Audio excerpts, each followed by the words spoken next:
समन्ता चक्रवालेषु अत्रा गच्छन्तु देवता सद्धम्मं मुनिराजस्य सुनन्तु सग्गमोक्खदं धम्मस्सवන කාලෝ අයං බදන්තා ධම්මස්සවන කාලෝ අයං බදන්තා ධම්මස්සවන කාලෝ අයං බදන්තා නමෝ තස්ස භගවතෝ අරහතෝ සම්මා සම්බුද්දස්ස නමෝ තස්ස භගවතෝ අරහතෝ සම්මා සම්බුද්දස්ස නමෝ තස්ස භගවතෝ අරහතෝ සම්මා සම්බුද්දස්ස සක්ඛෝ උජුච සුජුච සුවචෝ චස්ස මුදු අනතිමානීති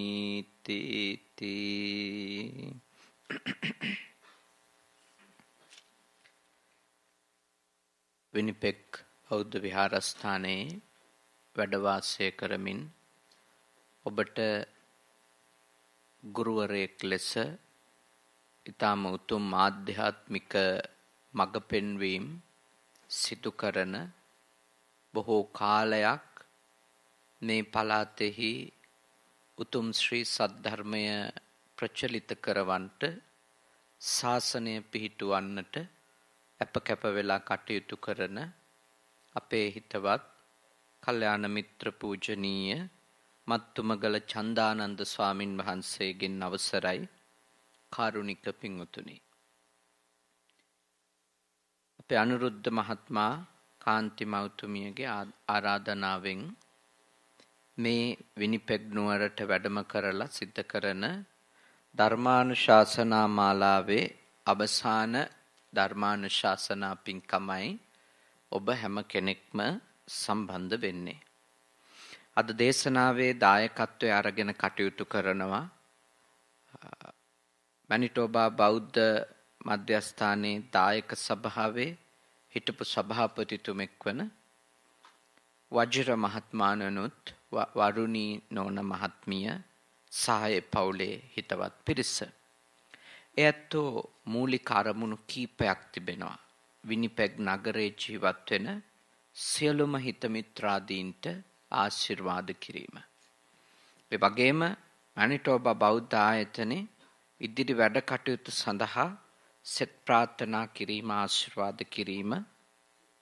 ඒ වගේම අතිපූජනීය මත්තුමගල චන්දානන්ද ස්වාමින් වහන්සේට නිදුක් නිරෝගී සුව දීර්ඝායුෂ ප්‍රාර්ථනා කිරීමත් මේ අවස්ථාව සලස්වමින් අපව මේ රටට වැඩම කරවලා මේ දහම් දේශනා පින්කම් මාලාව වෙනුවෙන් ප්‍රධාන වශයෙන් මූල්‍යමය ශ්‍රමය සියලු දේවල් කැප කරමින් කටයුතු කරපු අපේ අනුරුද්ධ වීරසිංහ මහත්මයාට එම නෝනා මහත්මියට ආශිර්වාද කිරීම මේ පින්කමේදී බලාපොරොත්තු විදියට තියෙනවා. අද පූජාවේ දායකත්වය ගන්නවා පවුල් කීපයක පින්වතුන් සුනිල් ලංකා ගමගේ මහත්මීන් ඇතුළු පිරිස, සිරිල් නාමලි ගමගේ මහත්මීන් ඇතුළු පිරිස, මංජුල ලසන්ති මැතිව් ඇතුළු ඒ පවුල්වල පින්වත් පිරිස. හරි නේද? ඒ ඇත්ත තමයි මේ පූජාව සිද්ධ කිරීම සඳහා දායකත්වය අරගෙන කටයුතු කළේ. ඒ සියලු දෙනාගේමත් අරමුණු සඵල වේවා, බලාපොරොත්තු ඉටු වේවා කියලා අපි මුලින්ම සාදු කියලා ප්‍රාර්ථනා කරමු. හොඳයි. දැන් මෙතෙන් සිට ධම් ශ්‍රවණය කරමු. මම කල්පනා කරා අද මේ දේශනාවේදී කරණීය මෙත්ත සූත්‍රයේ තිබෙන ගාථා ධර්මයක් ඔබත් එක්ක කතා කරන්න ඕන කියලා. හේතුව මම මේ සරල මාතෘකා තෝරන්නේ එකක් මෙහි සිටින බෞද්ධ පිරිසට වගේම මේ තරුණ ළමයින්ට ඉගෙන ගන්න දරුවන්ට ප්‍රයෝජනවත් දෙයක් කියලා දීම මගේ යුතුයකමක් නිසා. දෙක මේ දේශනාවට ක්‍රිස්තියානි කතෝලික බැතිමතුනුත් ඇවිල්ලා ඉන්නවා. ඒ ඇත්තන්ටත් මේ දේශනාවෙන් ප්‍රයෝජනයක් ලැබිය යුතු නිසා. ඒ හින්දා තමයි මේ මාතෘකා බොහෝ වෙලාවට අපි තෝරාගන්නේ. හැමෝටම පොදුවේ පුහුණු වෙන්නත් පුළුවන් දේවල්. මොකද සමහර ඇත්තෝ ඉන්නවා මෙතන විශ්‍රාමිකයි. ඒ ඇත්තන්ට ඊටාම ගැඹුරු කාරණා ප්‍රගුණ කරගන්න අවස්ථාව පරිසරයේ තියෙනවා. සමහරු බොහෝ රාජකාරී කරනවානේ, රැකිරක්ෂා කරනවා. ඒ ඇත්තන්ට තමන්ගේ ආධ්‍යාත්මික අරමුණට අර වේගෙන් යන්න බෑ. අර වේගෙන්ම යන්න බෑ. මෙතන ඉන්නවා පුංචි දූල පුතාලා. ඉතින් ඒ ඇත්තන්ට ඊටත් වඩා අඩු පහසුකමක් තමයි මේවා පුහුණු වීගෙන යන්න තියෙන්නේ. ඉතින් හැමෝටම පොදු කරුණු අපි වටහා ගත්තම අපට ලේසි අපි එක් එක් තලයන්නේ ඉඳගෙන වුණත් ධර්මය පුහුණු වීම අඛණ්ඩව කරන් යන්න. ඒක තමයි මේ විෂයන් ඔබත් එක්ක සාකච්ඡා කරන්නට අප කල්පනා කරන හේතුව. දැන් කරණීයමෙත්ත සූත්‍රය ඔබ දන්නවා 500ක් ස්වාමීන් වහන්සේලා තමන්ගේ අරමුණ අතෑරපු වෙලාවේ ඒ අරමුණ කෙරෙහි නැවත යොමු කරන්න, නැවත ඒ පිරිසේ අරමුණෙහි සමාදන් කරවන්න තථාගතයන් වහන්සේ සිද්ධ කරපු ලබා දීපු කමඨහනක් භාවනාවක් විදියට ගත්තොත් ඊළඟට ඉලක්කයක් කරා ගමන් කරන්නට කටයුතු කරන පිරිසකට කරණීයමෙත්ත සූත්‍රයේ යනු අභිප්‍රේරණය ඇති කරන, ඇත්තටම කියනවා නම් මොටිවේෂන් එක ඇති කරන දේශනාවක්. අනෙක් පැත්තෙන් කරණීයමෙත්ත සූත්‍රයේ යනු හැම දිනාටම දිනපතා ජීවත් වෙන්න ජීවන දර්ශනයක්. දැන් බුරුමයේ මහා මංගල කරණීයමෙත්ත ආදී සූත්‍ර කීපයක් තියෙනවා. සියලු දෙනා ඉගෙන ගන්නවා. ඒකේ කරුණු සාකච්ඡා කරනවා. සියලු දෙනා එක කටපාඩම් කරන් ඉන්නවා. ගොඩාක් සූත්‍ර කතා කරන්නේ නැහැ ගිහියෝ. හැබැයි හැම කෙනාම අනිවාර්යෙන් ඉගෙන ගන්න සූත්‍ර අතර තියෙන මංගල, කරණීය, පරාභව, වසල ඒ වගේ සූත්‍ර. ඒ කියන්නේ ඒගොල්ලෝ බෞද්ධ ජීවන දර්ශනේ හදන්නේ ඒ සූත්‍ර ටික පදනම් කරා. ඒ හින්දා අපිට අපේ ජීවිතේට දැක්මක් හදාගන්න මේ සූත්‍ර වැදගත්. මෙහි තියෙන මේ පැහැදිලි කිරීම ඉතාම ප්‍රයෝජනවත්. සක්කෝ කියලා වචනයක් එහි තියෙනවා. සක්කෝ කියන වචනෙට අටුවාවේ දෙනවා තේරුම් දෙකක්. එකක් තමයි දක්ඛෝ කියන එක, දෙවෙනි එක තමයි සමත්තෝ කියන එක. ඒකේ අර්ථය දක්ෂයි, සමර්ථයි. දක්ඛෝ කියන්නේ දක්ෂයි, සමත්තෝ කියන්නේ සමතයි. දැන් එතකොට අට කතාව සක්කෝ කියන වචනෙට මේ වගේ අර්ථ දෙකක් දෙමින්, සක්කෝ කියන වචනෙට දක්ෂ බව, සමත බව කියලා අර්ථ දෙකක් දෙනකොට ඒකේ දාර්ශනික අරුත අපි තේරුම් ගන්න ඕන. ඒ තමයි දක්ෂ වීම තුල අඛණ්ඩ වුණොත් එයා සමර්ථ වෙච්ච කෙනෙක්. ඒකයි ඒකේ අදහස. දක්ෂ භවයේ අඛණ්ඩ බව තමයි සමර්ථකම කියන්නේ. දක්ෂකම නොබෙඳී ඒක බිඳ වැටෙන්න දෙන්නේ නැතුව අරමුණ සාක්ෂාත් කරන කම්ම පවත්ව ගත්තොත් අපි ඒකට කියනවා සමර්ථකම. දැන් ඔබට තිබෙනවා ගෘහ ජීවිතයේ අරමුණු, ඔබට තියෙනවා නිවන් මගට අදාළ අරමුණු නේ. පුංචි දූල පුතාලට තියෙනවා ආධ්‍යාත්මික සහ අධ්‍යාපනික අරමුණු. මේ මොන අරමුණට අදාළව හෝ ඇති කරගනු ලබන දක්ෂතාවය එක ඒ අරමුණ ඵලදායීව සාක්ෂාත් කරන කම්ම, ඒ ගෝලෙක ගන්න කම්ම අඛණ්ඩව පවත්ව ගන්නවා. ඒක තමයි සමත්තෝ කියන්නේ. මේ ලෝකේ හැම දක්ෂයෙක්ම සමත් වෙලා නැහැ. හැබැයි හැම සමර්ථයෙක්ම දක්ෂයෙක්. ලෝකේ හැම දක්ෂයෙක්ම සමර්ථ නුනට හැම සමර්ථයෙක්ම ඇත්තටම දක්ෂයෙක්. එයාලා දක්ෂකම අඛණ්ඩව පවත්වා ගත්ත හින්දා තමයි එයාලා සමත් වෙලා තියෙන්නේ. හැබැයි ආරම්භයක් විදිහට අපි ඇති කරගත යුත්තේ දක්ෂකම තමයි. දක්ෂකම. පසුව ඒ දක්ෂකම අපේ ඉලක්කය සම්පූර්ණ වෙනකන් ඒ ඉලක්කය කරා අඛණ්ඩව අරගෙන යන්න ඕනේ. ඒකට කැප වෙන්න ඕනේ. දැන් බෞද්ධයා මූලිකව දක්ෂ විය යුත්තේ කුමක් ඇති කරගන්නද? සමර්ථ විය යුත්තේ කුමක් අඛණ්ඩව පවත්වා ගන්නද? භාග්‍යවතුන් වහන්සේගේ ධර්මයට අනුව අරමුණට අදාළ කැපදේ අකැපදේ යෝග්‍යදේ අයෝග්‍යදේ ගෝචරදේ අගෝචරදේ යුතුයදේ අයුතුයදේ දැක ගන්න, අඳුන ගන්න, වටහා ගන්න එයා දක්ෂ වෙන්න ඕනේ. ඒ අඳුනාගත්තු දේ, ඒ දැක්ක දේ, ඒ තේරුම් ගත්තු දේ මේක කැපයි, මේක අකපයි, මේක යෝග්‍යයි, මේක අයෝග්‍යයි කියලා අපේ ඉලක්කයට, අපේ අරමුණට අදාළව අඳුනගත්තු දේ තුල අඛණ්ඩව ඒ දර්ශනයේ පිහිටා සිටින්නට අපි සමත් වෙන්න ඕනේ. ඇත්තටම කියනවා නම් සක්කෝ යනු සම්මාදිට්ඨිය උපදවා ගැනීමයි. සම්මාදිට්ඨිය උපදවා ගැනීමයි. සම්මා සංකප්ප උපදවා ගැනීමයි. දක්ෂ විය යුත්තේ ප්‍රඥාව උපදව ගන්න. සම්මාදිට්ඨිය සහ සම්මා සංකප්ප ඇති කර ගන්න. නිවැරදි දැක්මක් අරමුණට අදාළ. නිවැරදි දැක්මක් ඇති කර ගන්න. එහෙම නැතුව පටන් ගත්ත කිසි වැඩක් සාර්ථක වෙලා නැහැ. අපිට ඉස්සෙල්ලාම අපි දක්ෂ වෙනවනේ මොකක්ද අපේ විෂන් එකනේ. ඒක අඳුන ගන්න එපා. පන්සලේ ගමුකෝ. පන්සලේ මොකක්ද විෂන් එක? ඒක තමයි වැදගත්ම.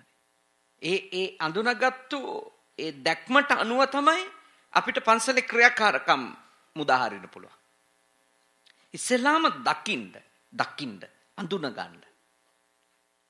අඳුනගන්නේ නැතුව දකින්න නැතුව අපේ අරමුණ මොකද්ද කියලා ඒ අරමුණට කැපදේ අකපදේ ගැන අදහසක් ගන්න බැරි වෙනවා. පුද්ගලයෙක් විදියට ගත්තොත් ඔබට අරමුණක් තියෙනම් මේ ජීවිතේ ආර්ථිකමය වශයෙන් මෙන්න මෙතෙන්ට ගමන් කරනවා කියලා. එතෙන්දී ආ ඉස්සෙල්ලාම බලන්න ඕන මට මේකට ගැලපෙන්නේ මොනවද? ආර්ථික වශයෙන් සාර්ථක වෙන්න යන්නේ කෙනෙක් නොකල යුතු මොනවද? කල යුතු මොනවද? එයා පිහිටා සිටිය යුතු තැන් මොනවද? කීයටවත් යා යුතු නැති තැන් මොනවද?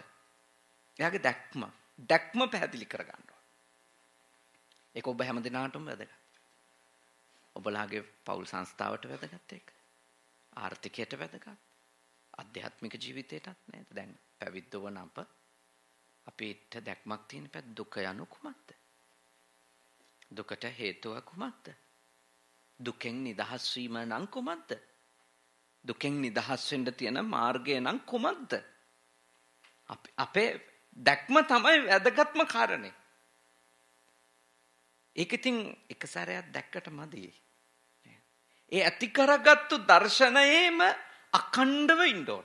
දැන් අපිට වෙලා තියෙන්නේ දර්ශනය පහළ වෙනව නැති වෙනව. නේ? ඇති වෙනවා ඊට පස්සේ ආය අමතක වෙනවා. දැන් මේ ශාලාවේදී අහුවොත් එහෙම පින්වතුනි මොකක්ද ඔබේ දැක්ම දුකට හේතුව ගැන? ඔයත් අනිවාර්යයෙන්ම කියයි අපි අනිතින් ඒක මට හොඳ අවබෝධයක් තියෙනවා දුකට හේතුව තණ්හාව කියලා. නේද?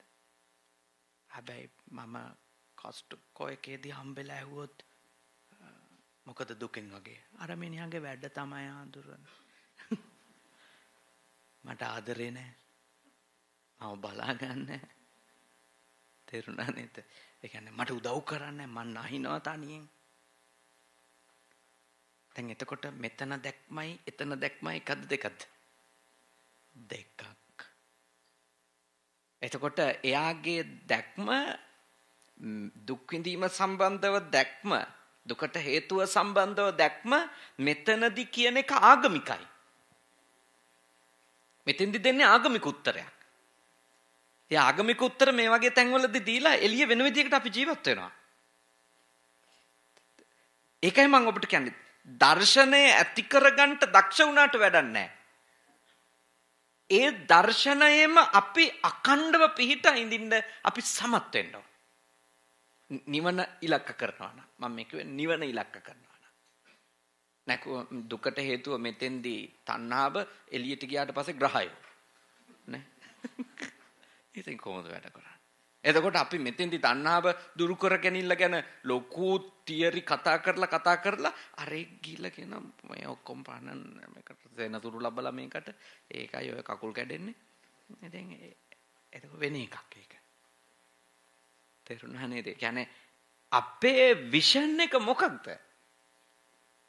අපි දකින්නේ මොකක්ද අපේ ප්‍රශ්නේ ලෙස? ඒ දකින්න දේ හරියටම පැහැදිලි වෙනකොට තමයි අපිට අඳුනා ගන්න පුළුවන් මම මගේ අරමුණට අදාළව මා යා යුතු තැන් මොනවද? නොයා යුතු තැන් මොනවද? ඇසුරු කළ යුතු අය කවුද? ඇසුරු නොකළ යුතු අය කවුද? මා බැහැර කළ යුත්තේ මොනවද? මා වැඩිය යුත්තේ මොනවද? අන්න ඒ ටික නිර්වුල්ව අඳුනා ගැනීම තමයි සක්කෝ කියන වචනේ අදහස. හරියටම අඳුනා ගන්න.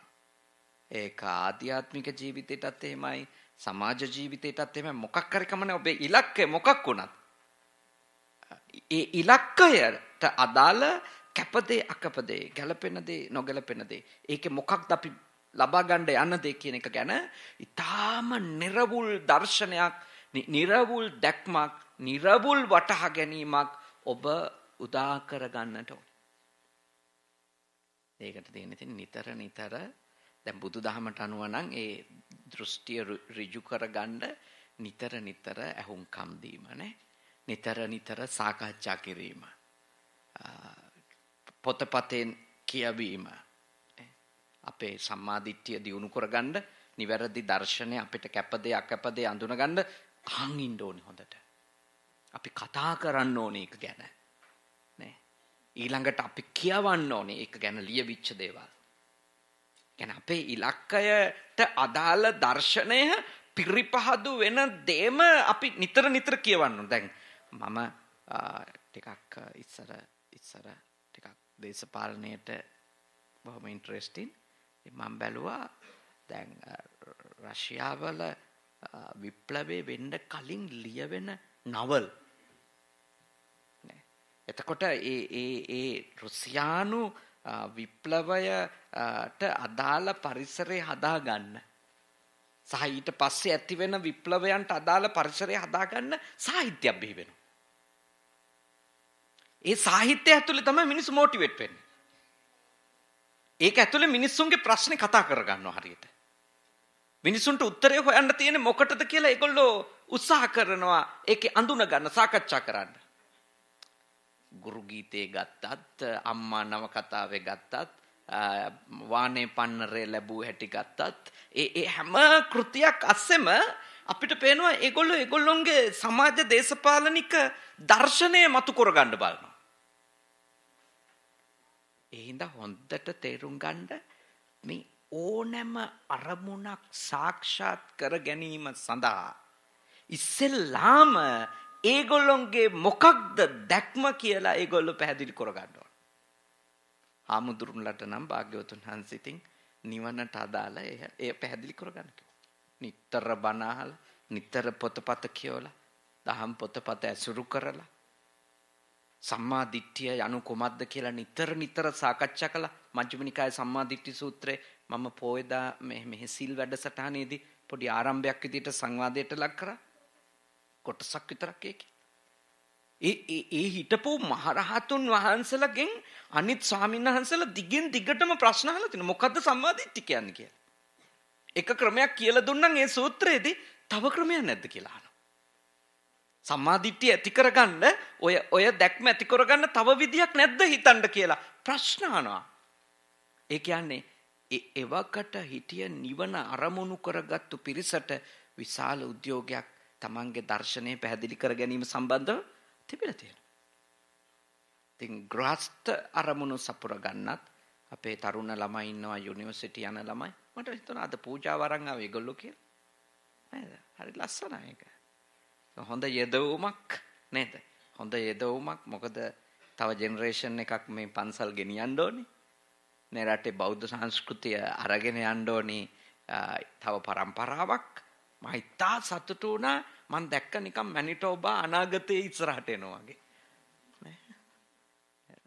ඒ කියන්නේ මොකද නැත්තම් මේ බැලුවට මූණු නිකන් තරනවා වගේ වුණාට 50 පැනපු අය ගොඩක්. සෝරි කිව්වට සභාපතිතුමාගේ ඉඳලා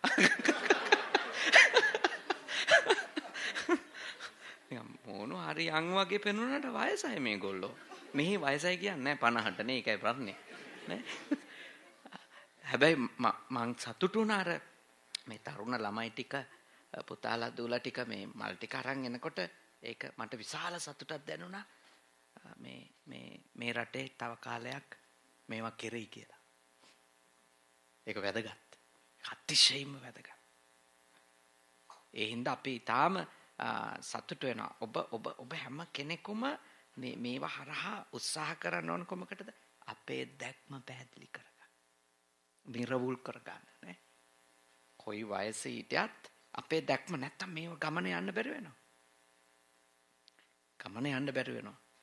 තරුණ ළමයි ඕගොල්ලෝ දැන් ඇවිල්ලා තියෙනවා මේ රටට ඩිග්‍රී එකක් කරගන්න, උපාධියක් ගන්න, හෝ කොලෙජ් යන්න මොකක් හරි. දැන් ඕගොල්ලෝ අඳුර ගන්න ඕන මොකක්ද අපේ ඉලක්කය? මේ කාලෙම අඳුර ගන්න ඕන. මොකක්ද ගෝල් එක? ඊට පස්සේ අඳුර ගන්න ඕනේ මේ ගෝල් එක ගන්න නම් මම මොනවද නොකළ යුතු? මොනවද කළ යුතු? මං කවුද ඇසුරු කර යුත්තේ? මං කවුද ඇසුරු නොකළ යුත්තේ? මං කීයටවත් පුරුදු නොවිය යුතු මොනවද? අබ්බැහි නොවිය යුතු මොනවද? අඳුර ගන්න ඕන.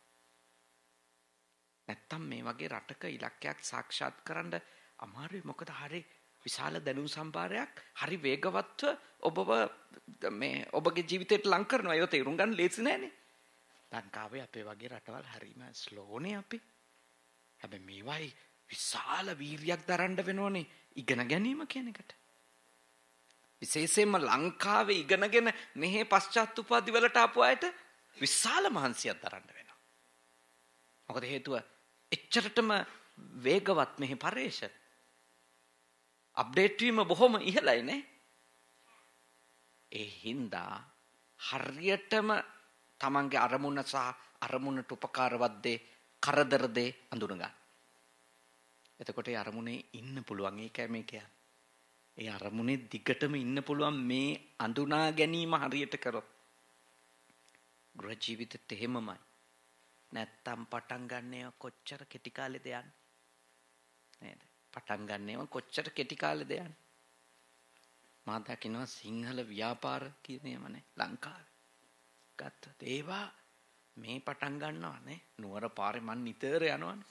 එක කාලයකට යනකොට සමහර ගොඩනැගිලි වල තියෙන්නේ ආයෙ යනකොට මේන් එතන තියෙන කොත්තු කඩයක්. එහෙම වෙන්නේ කොහොමද? අවුරුදු 6ක්වත් ගියේ නැතුවනේ. ඒ කියන්නේ මාස 3කට පස්සේ රෙදි කඩේ කොත්තු කඩයක් වීම කියන එක එතකොට පේනවනේ අපි කොයිතරම් දුර්වල අවබෝධකින්ද ඒව අරඹල තියෙන්නේ කියලා. ඒ යන්න බෑනේ. යන්න බෑ එහෙම. එයා දන්නේ නැතුව පටන් ගත්තා. ඉන්න බුද්ධිමත් වෙන්න. එක සක්කෝ දෙක උජූච ඍජු භාවය. තව වචනකින් කිව්වොත් අවංකකම. ඍජු භාවය නම් මොකද්ද? අවංකකම. තවත් ඒක තේරුවොත්, තවත් ඒක වටහලා දුන්නොත් අර අරමුණට අදාළව අකැපයයි අඳුනාගත්තු දේ නොකර ඉඳීම. කැපයයි අඳුනාගත්තු දේ කිරීම. තේරුණා නේද? කායිකව වාචසිකව අර අරමුණට අදාළ ඊටාම නිවැරදි අවතුම් පැවතුම් ඇති කෙනෙක් වෙන එක. කායිකවයි වාචසිකවයි ඊටාම නිවැරදිව අර ඉලක්කය සාධනය කරගන්න අවශ්‍ය කරන කැපවීම පුහුණුව ආරම්භපු අය ඇත්තටම කියනවා නම් සම්මා වාචා සම්මා කම්මන්ත සම්මා ජීව. තේරුණා නේද? උජුච කියනකොට සම්මා වාචා සම්මා කම්මන්ත සම්මා ජීව. ඒ තමයි එතන සාකච්ඡා කරන දාර්ශනික තැන නිවනට අදාළව. නිවනට අදාළ. අපි උජූච කියන ගුණයෙන් යුක්තයි කියලා කියනවා නම් අපි සම්මා වාචාවල පිහිටා සිටිනවා. ඒ කියන්නේ බොරුවෙන්, කේලමෙන්, පරුස වචනෙන්, හිස් වචනෙන් අපි වැළකීච්ච අය වෙන්න ඕන. අදත්තාදානෙන්, ප්‍රාණඝාතයෙන්, කාම මිත්‍යාචාරයෙන් වැළකුණු අය වෙන්න ඕන. ඊළඟට වැරදි ජීවනෝපායන්ගෙන් අපි දුරු වෙලා නිවැරදි ජීවනෝපායක ගිහියන් ලෙසත් පැවිද්දොන්ට නම් වැරදි නැති ගුණ පෙන්නාලා මිනිස්සුන්ගෙන් දේවල් ලිපීම වැනි වැරදි හැසිරීම් වලට යන්නේ නැතුව ඊටාම අවංක සීලවන්ත ජීවිතයකදී ලැබෙන දෙයකින් නඩත්තු වෙන කෙනෙක් වෙන්න ඕනේ. සමාජීව. ඒ ඔය ටික නැතුව උජූච කියන්න බෑ.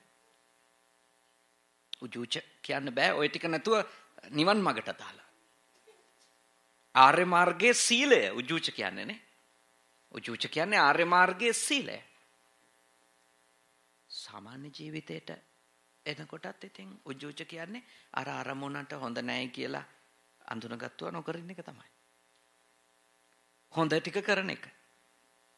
ඕනම ගෙදරක දිනුවට අපි කරන්නේ නැහැ කියලා එතික්ස් පනව ගන්නවනේ නේ. ආචාර ධර්ම තියෙනවනේ. මේ ටික කරන්නේ අපේ ගෙදර.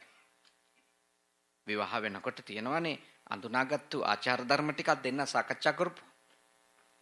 ඒ සාකච්ඡා කරපු ආචාර ධර්ම අතරින් වටහා ගන්න ඕනි, තේරුම් ගන්න ඕනි මේක අපි කරන්නේ නැහැ කියලා අපි අඳුනගත්තා. එහෙනම් අපි කරන්නේ නැහැ. කවුරුත් කරන්නේ නැහැ. එක්කෙනෙක් නෙමෙයි කවුරුත් කරන්නේ නැහැ. එතනින් ඒ ටීම් එකම කරන්න බෑ. දරුවෝ කරන්නත් බෑ, ගෙදර කරන්නේ නැති එක අම්මා කරන්නත් බෑ, තාත්තා කරන්නත් බෑ. එතකොට තමයි ඒක ඒ අරමුණට අදාළව ඒ මුළු ගෙදරම අය රංචුවක් විදියට දායක වුණා වෙන්නේ. නොකරන ටික කවුරුත් කරන්නේ නැහැ. කරන ටික කවුරුත් කරනවා. එතකොට ඒ ගෙදර උඩට යන්නේ විශාල වේගකින්. ඒ වේගය කොහෙන්ද නිර්මාණය වෙන්නේ? ඒ රංචුවම නොකල යුතු දේ නොකර ඉන්නවා. කල යුතු දේ කරනවා. ඒගොල්ලෝ අවංකයි ඒ වැඩේට. ඍජුයිනේ. එතකොට ඒ දාර්ශනික අවබෝධය තමන් ඇති කරගත්තු අදහසේ ඒගොල්ලෝ වැනෙන අය නෙමෙයි. වංගු යන අය නෙමෙයි. ඒගොල්ලෝ ඊටාම ඉලක්ක සහගතව ඒ අරමුණ වෙනුවෙන් ඒගොල්ලෝ අතාරින්න ඕනේ මතහැරලා දාලා. සමාදන් වෙලා පුහුණු වෙන්න ඕන දේවල් ඒගොල්ලෝ අකණ්ඩව පුහුණු වෙමින් තියෙනවා. එතකොට තමයි ඇත්තටම කෙනෙක් උඩට එන්නේ. ඒ මතුවීම නිකන් වෙන්නේ නැහැ. කවුරු හරි කෙනෙක් කායිකව වාචසිකව අවංක වෙන්න ඕන. ජීවිතේ අවංක වෙන්න ඕනේ නේ. තමන්ගේ අරමුණට අවංක වෙන්න ඕන. දැන් අපි එහෙම බාගෙට දේවල් කරලා සහ මතු පිටට දේවල් කරලා අපිට ප්‍රතිඵල ලැබෙන්නේ නැති වුණාම අපි වැඩේට බයිනවනේ නේ. එහෙම වැඩේට බැනලා හරියන්නේ නැහැ. ඒ මොකක් හරි අපේ යම්කිසි අරමුණක් සාර්ථක මට්ටමට ආවේ නැත්නම් අපි කරපු ක්‍රියාකාරකම් ඇතුලේ ඒකේ අදහස ඒකට ප්‍රාමාණික වූ යෙදවෙන්න ඕන ප්‍රමාණයට අපි යෙදිලා නැහැ. ප්‍රමාණවත්ව අපි ඒක වෙනුවෙන් නොකර ඉන්න ඕනේව නොකර ඉඳලා නැහැ. ඒ කියන්නේ මෙහෙමනේ තියෙන්නේ. දැන් වයිටමින් C බොන ගමම්ම අයිස්ක්‍රීම් කෑවොත් මොකද වෙන්නේ? හෙම්බිරිස්සාව හොඳ වෙයිද? නෑ නේ. හෙම්බිරිස්සාව හොඳ කරගන්න නම් අපේ ඒකට අදාළ ප්‍රතිකාර ටික පාවිච්චි කරන ගමම්ම ඒ හෙම්බිරිස්සාවට නොගැලපෙන දේවල් කන්නේ බොන්නේ නැතුවත් ඉන්න ඕන. තේරුණා? දැන් මම දන්නවා ගොඩක් දියවැඩියා රෝගියෝ ඉන්නවා. ඒගොල්ලෝ මෙට්ෆෝමින් 500 උදේට බොනෝ, දවල්ට බොනෝ, රැට බොනෝ 1500ක් බොන ගමන් අයිස්ක්‍රීම් පුඩින් දැක්කම පිසු හැදිලා වගේ කාගෙන යනවා. ඒගොල්ලෝ කියන්නේ ඉතින් බේත් බිවට වැඩක් නැහැ නේ ආන්දරන්. හැමදාම 1500ක් ගන්න දැන් ඉන්සියුලින් ගන්න වෙලා හරිනේ. මොකද එයා ඒකට අදාළව ඩිවෝටි නෑනේ. එයා ඒකට දායක වෙලා නෑනේ. ඒ කියන්නේ ඔබ මොකක් හරි ඉලක්කයක් සාදා ගන්න ඇත්තටම හිතනවා නම් ඒකේ මං යෝජනා කරනවා ඔබට නොකල යුතු දේවල් ටික ඔබ කිසිම කොන්දේසියක් නැතුව නොකර ඉන්න ඕනේ. කල යුතු දේවල් ටික ඔබ අඛණ්ඩව මුකුත් ඒකේ මහන්සි බෑ කැප වෙන්න බෑ ඒ කතා බෑ ඔබ කරන්න ඕනේ. ඒක තමයි උජුච කියන්නේ. අවංකව ඒකට කැප වුණා ඒකට යෙදුනා කියන්නේ ඒකයි. භාගයක් කරන ගමන් භාගයක් නොකර ඉඳලා වැඩක් නැහැ. ඒ කියන්නේ අර භාගයක් කරපු එකේ අර්ථෙත් නැති වෙලා යනවා භාගයක් නොකර ඉඳීම නිසා. තේරුණාද? ඒ කියන්නේ අපි අර මැට්ෆෝමින් බීපු එකේ තේරුම මොකක් හරි ඒකෙන් අපිට ලැබෙන අර්ථය නැති වෙලා යනවා අර කන කෑමුවල් ටිකෙන්. ඒ කියන්නේ අපි වග වෙන්න අවශ්‍යයි. අපිට යම් කිසි ඉලක්කයක් තියෙන නිරෝගී වීමට හරි වෙනත් අරමුණකට හරි නොකල යුතුයයි අඳුනාගත්තු ටික ඉස්සෙල්ලාම නොකර ඉන්න. තේරුණා නේද? ඊළඟට කල යුතුයයි අඳුනාගත්තු ටික කරන්න. මට දොස්තර මහත්තයා කියන එකක් තමයි හාඳුරනේ බේත් නම් මගෑරුණත් කමන්නේ කෑමෙන් පරිස්සම් වෙන්න. ඒ කියන්නේ මොකක්ද එයා කියන්නේ? නොකල යුතු එක නොකර ඉන්න, කල යුතු එක නොකිරුණත් ප්‍රශ්නයක් නැහැ. ඒක කියන්නේ ඒක හරි ඇත්ත කාරණයක් නේ. දැන් අපි කල යුතු ඒවා කියලා දේවල් කරාට වැඩක් නැති වෙනවා. අපි කොච්චර හරි නොකල යුතු ඒවා අඛණ්ඩව කරන් යනවනම්. ඒ හින්දා ඔබ බුද්ධිමත්ව, ඊටාම ඥානවන්තව ඔබ බලන්න මම මගේ අරමුණ වෙනුවෙන් නොකල යුතු ඒවා නොකර ඇරින එක්කෙනෙක්ද? බලන්න. ඊට පස්සේ බලන්න මං කල යුතු ඒවා කරනවද? කායිකව වාචසිකව ඒ ඕනම ක්‍රියාවක් ඇතුලේ බලන්න. එහෙම බලලා අඳුන ගන්න මට තව මොනවද නොකර ඉන්න තියෙන්නේ? නොකර ඉන්න මගේ පවුලේ යහපතට මට නොකර ඉන්න තියෙන්නේ මොනවද? නොකර ඉන්න තියෙන්නේ. ඊට පස්සේ බලන්න මට මොනවද මගේ පවුලේ දියුණුවට කරන්න තියෙන්නේ? මගේ අධ්‍යාපනයේ දියුණුවට මම නොකර ඉන්න ඕනේම මොනවද? ඒව නොකර ඉන්න. ඊළඟට බලන්න මගේ අධ්‍යාපනයේ දියුණුවට මම කරන්න ඕනේම මොන? ඒව ටික කරගෙන යන්න අකණ්ඩව කරන්න. එතකොට ඔබට ඒ දක්ෂකම සමත්කම ඒ අර ඇති කරගත්තු දර්ශනේ ඔබ අකණ්ඩව යනවා. උජූච කියන ගුණය දක්වා ඔබ එතකොට වැඩෙනවා. නොකල යුතු දේ නොකර ඉඳීමත් කල යුතු දේ කිරීමත්. එනම් වේරමණී සහ සමාධියාමිනේ. වැළකිය යුතු දේවල් වලින් වැළකීමත් සමාදන් වෙලා ප්‍රගුණ කළ යුතු දේවල් ටික සමාදන් වෙලා ප්‍රගුණ කිරීමත්. ඒක තමයි උජූච. මේ ඔක්කොම එකට එකක් ලින්ක්. හරි සම්බන්ධයි. සක්කෝ කියන ගුණය ඒ දැක්ම හරියට පිහිටන්නේ නැතුව කවදාවත් ඒ නුවණින් තොරව මේ කියන උජූච ගුණය යන්න බෑ ඉස්සරහට. යන්න බෑ. ඒක ඔව මගදී කඩන් වැටෙන එකයි. ගොඩක් අය අහනෝනේ ඇයි මේ සිල් හොඳට සමාදන් වෙලා ඉඳපු කෙනෙක් මොකෝ මේ බින්දගෙන? දැන් ඔහොම කරගත්තේ ඇයි? අහනවනේ. ඉතින් එයා සමාදන් වෙච්ච සීලේ සම්බන්ධව දර්ශනයක් නැත්තම් ඉතින් බින්දෙන්න තමයි. සීලේ සම්බන්ධව නුවණක් ඇති කරගත්තේ නැත්තම් මම මේක නොකර ඉඳින්නේ ඇයි කියලා. ඉතින් යාට ඉන්න බෑ. ටික දවසක් යනකොට ඒක කඩන්න පාර කැපෙනවානේ.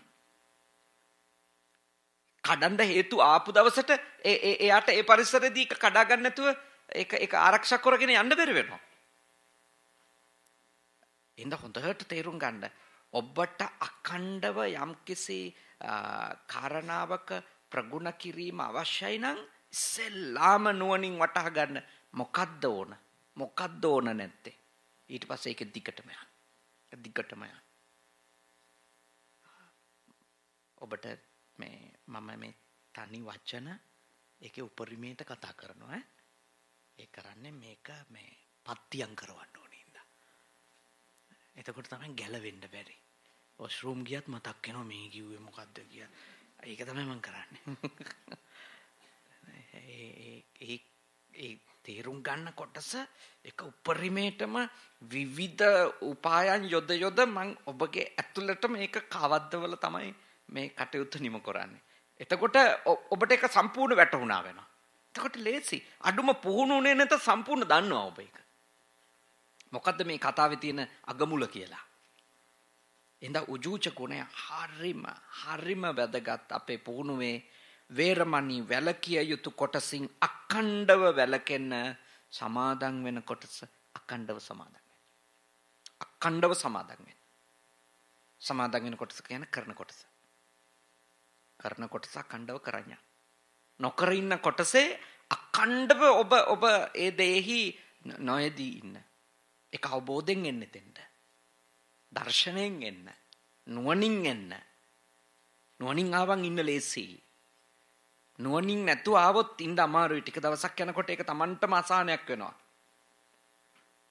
දැන් ඔබ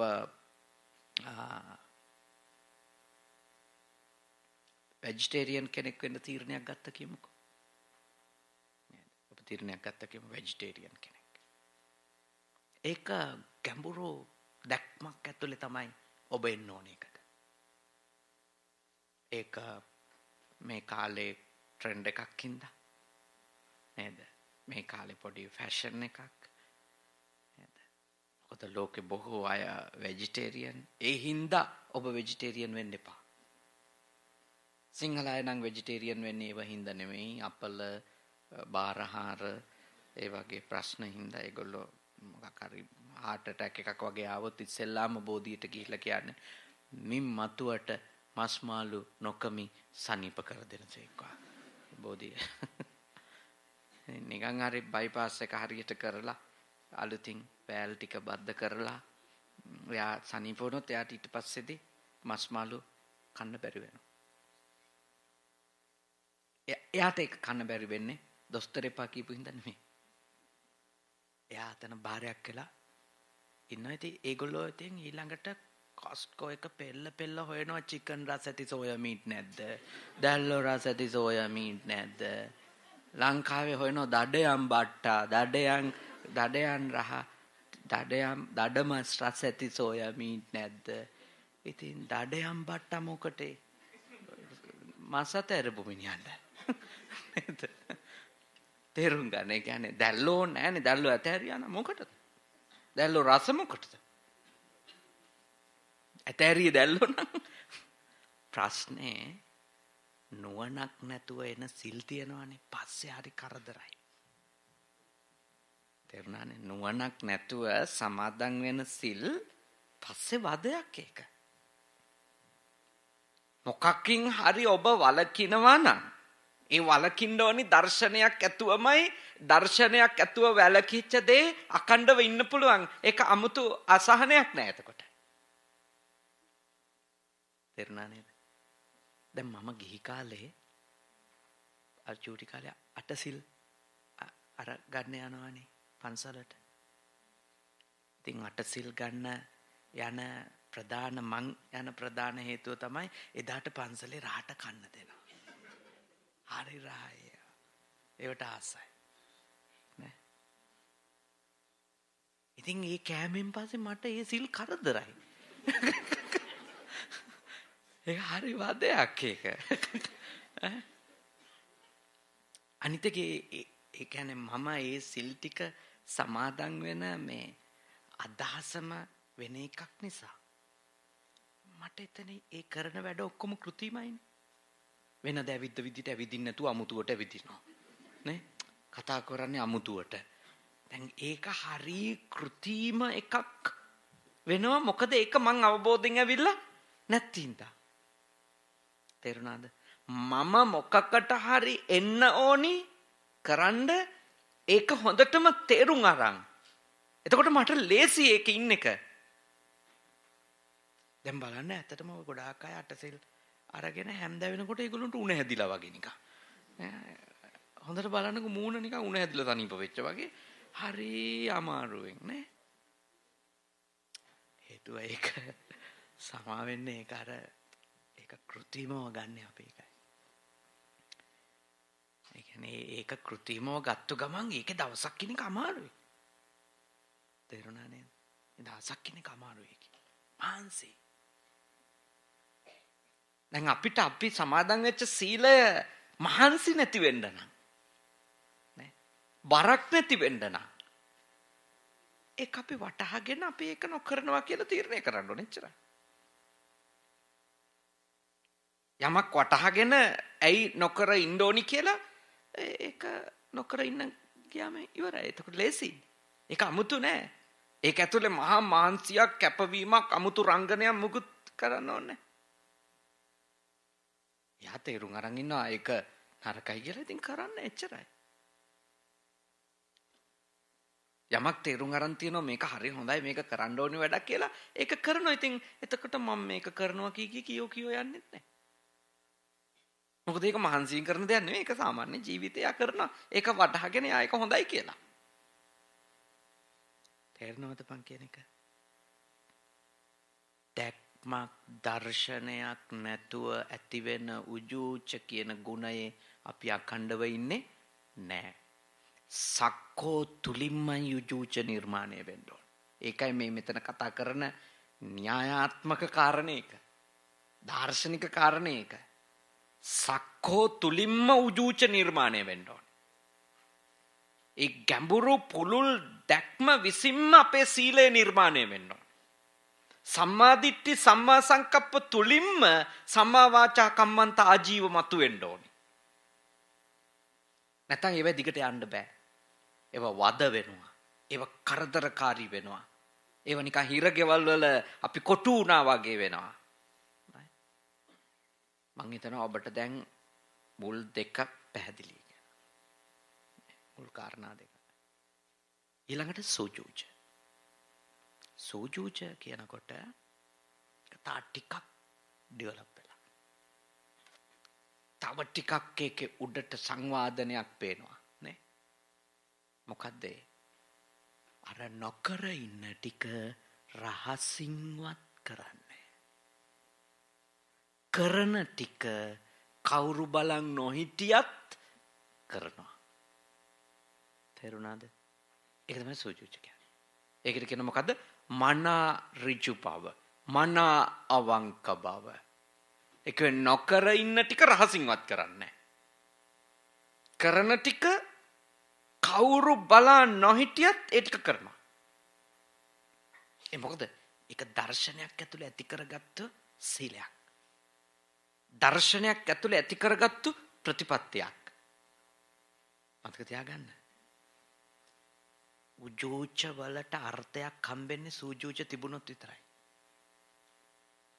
තේරුණාද?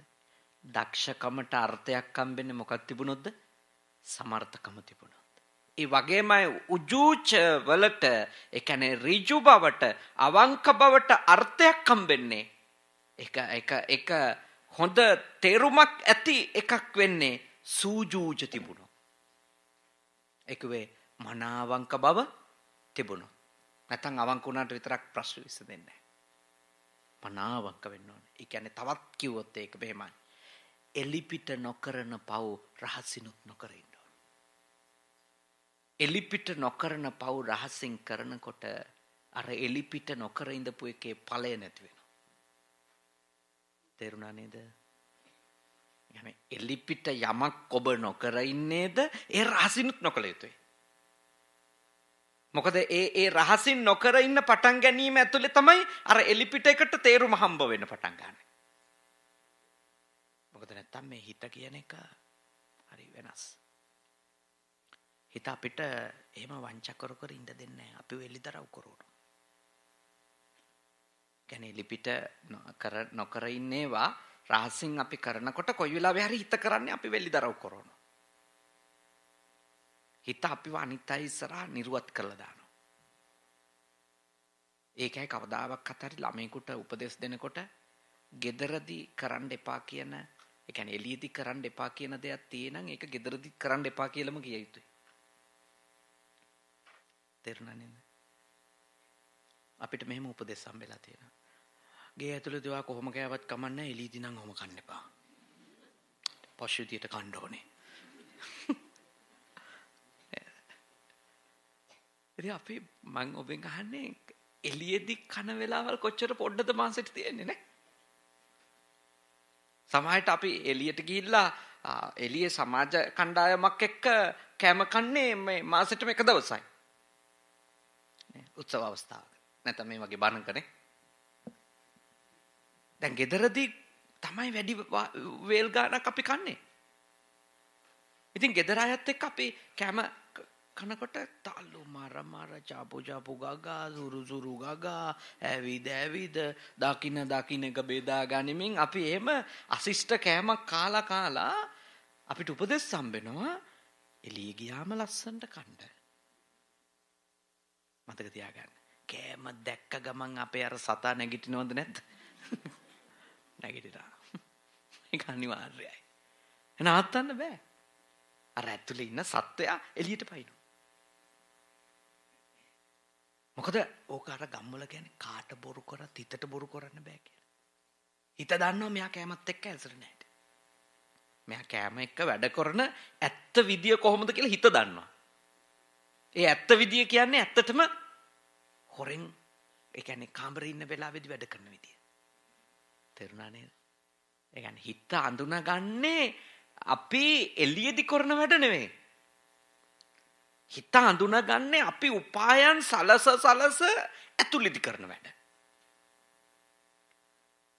එතකොට හිත දන්නවා මෙයා මෙහෙම තමයි වැඩ කරන්නේ. එතෙන්දී හිත අපිව එළියට පෙන්නන දවසක මම යෝජනා කරනවා පුළුවන් තරම් වීර්ය කරන්න එළිය නොකර ඉන්නේවා ඇතුළෙත් නොකරේ. එළියේදී කරන ටික ඇතුළේදීත් කරන්න. මොකද ඒවා මේ එළියේදී ගෙදර කරන්න නැති ඒවා එළියේදී කරන්න ගියාම හරි ඒවා කෘත්‍රිමයි කියලා පේනවානේ. අර ගෙදරදී මේ මහත්තයට හරි නෝනට හරි ලස්සනට කතා කරන්නේ නැති කට්ටිය එළියට ගියපු ගමන් බබා කියන්න ගත්තා. ඒකෙන් තියෙනව නිකන් පොඩි බබා කෑල්ලක් නේද? ඒක අවුල පේනවා ඒකනේ. ඇතුලේදී ඕයි කියන්නේ උන් එළියේදී බබා කියනවා. මේක තේරුම් ගන්න. මේවා මං ඊටාම කරකස විදියට ඔබට කියනවා සමා වෙන්න. නැත්තම් මේක තේරෙන්නේ නැහැ ඒකයි. මේ මොකද්ද මේ පයි කියන්නේ කියලා තේරෙන්නේ නැහැ. ඔබ එළියේදී මොනවා හරි කතා කරනවා නම් ඒ ඇතුලේදී කතා කරා. නැත්තම් ළමයි උඩ බිම් බලන අපේ තාත්තගේ වයර් මාරු වෙලාද කියලා. මේ මොකද අපේ තාත්තට වෙලා තියෙන්නේ කියලා. මේවා හොඳට තේරුම් ගන්න ජීවත් වෙන්න. බුදුහාඳුරු කියේක. උජුච්ච සුජුච්ච. නැත්තම් අර උජුච්ච වලට අර්ථයක් නැහැ. එළියේ පේන කතාවට තේරුමක් හම්බෙන්නේ ඒක ඇතුළෙත් කතාව නම්. බාහිර ජීවිතේට අර්ථයක් හම්බෙන්නේ අභ්‍යන්තරික ජීවිතෙත් ඒක නම්. ඒක තමයි පුහුණු වෙනවා කියන්නේ. ඒක අමාරුයි මට මන් දන්නවා මට තාම අමාරුයි. මාත් තාම උත්සාහ කරනවා එළිය නොකර ඉන්නේව ඇතුළෙත් නොකර. මාත් තාම උත්සාහ කරනවා. මන් දන්නවා එළිය නොකරන වැඩ ඒ කියන්නේ එළිය කරන වැඩ ඇතුළේ නොකර ඒවා එළිය විතරක් කරනකොට ඒක හරිම අන්කම්ෆර්ටබල් නේ. හරි අමාරුයි ඒක. හරි අසහනයක් මොකද්ද මේ කරන වැඩේ කියලානේ. ඒක මටත් තාම තියෙනවා. තාම මම 100%ක් නේ වැරදිනේ. මාත් ප්‍රැක්ටිස් කරනවානේ. මම ඔබටත් මේ කතාව කියනවා මේකේ ඇත්ත වැඩේ වෙන්න ඕන මෙහෙමයි කියලා. තේරුණානේ? එහෙනම් අපි පුහුණුවක් ලබනවා නම් ඒක පුහුණුවක් වෙන්නේ ඒක අභ්‍යන්තරිකව එක ජීවිතයකයි බාහිර තව ජීවිතයකයි නැති වෙච්ච දවසට. ඒක අමාරුයි. ඒක තමයි අපි දුකින් නිදහස් වෙන ක්‍රමය. අපි නැතුව දුකින් නිදහස් වෙන්නේ නැහැ. අපි මතු පිට කරන වැඩ වලින් විතරක් අපේ ප්‍රශ්නේ විසඳනවා නම් කොච්චර ලේසිද දුකින් නිදහස් වීම. නේ. ඒවට අපි එච්චර අවංක වෙන්න ඕනේ නැත්තම් එච්චර කැපවීම හෝ දායකත්වයන් දරන්න ඕනේ නැත්තම් කොච්චර ලේසිද දුකින් නිදහස් වීමනේ. ඒ හින්දායි මම ඔබට යෝජනා කරන්නේ අපේ පුහුණුව බාහිර දේම අභ්‍යන්තරික දේ වෙන්නත් ඕනේ. ඉලක්කය මොකක් වුණා. ඉලක්කයට අදාළ ගෘහ ඉලක්කයක්ද ආර්ථික ඉලක්කයක්ද රටක රාජ්‍යයක අරමුණක්ද මොකද්ද කියන එක නෙමෙයි වැදගත්. වැදගත් ඒ අරමුණ වෙනුවෙන් නොකර ඉන්න දේවල් කොතනත් නොකර ඉන්නවද? ඒ අරමුණ වෙනුවෙන් කරන දේවල් කොයි තත්ත්වය ඇතුළෙත් කරනවද? එච්චර වැදගත්. එදින් තමයි ප්‍රතිඵලය ලැබෙන්නේ. ඊට අදාළ ඒ සාර්ථකත්වය අපට උදා වෙන්නේ ඒ අඛණ්ඩ ප්‍රගුණ කිරීම ඇතුලේ. ඒ අඛණ්ඩ පුහුණුව ඇතුලේ.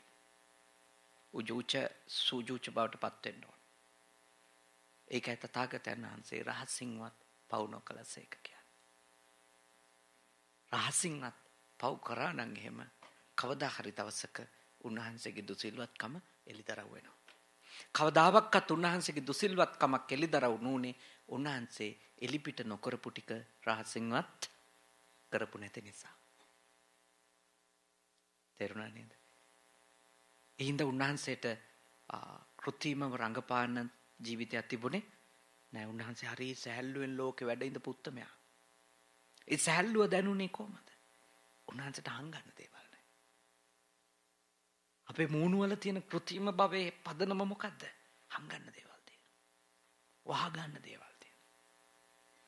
අනිත් අයට එළිදරව් වෙන එක වළක්ව ගන්න අපිට කොච්චර වීරිය කරන්න වෙලාද දේවල්.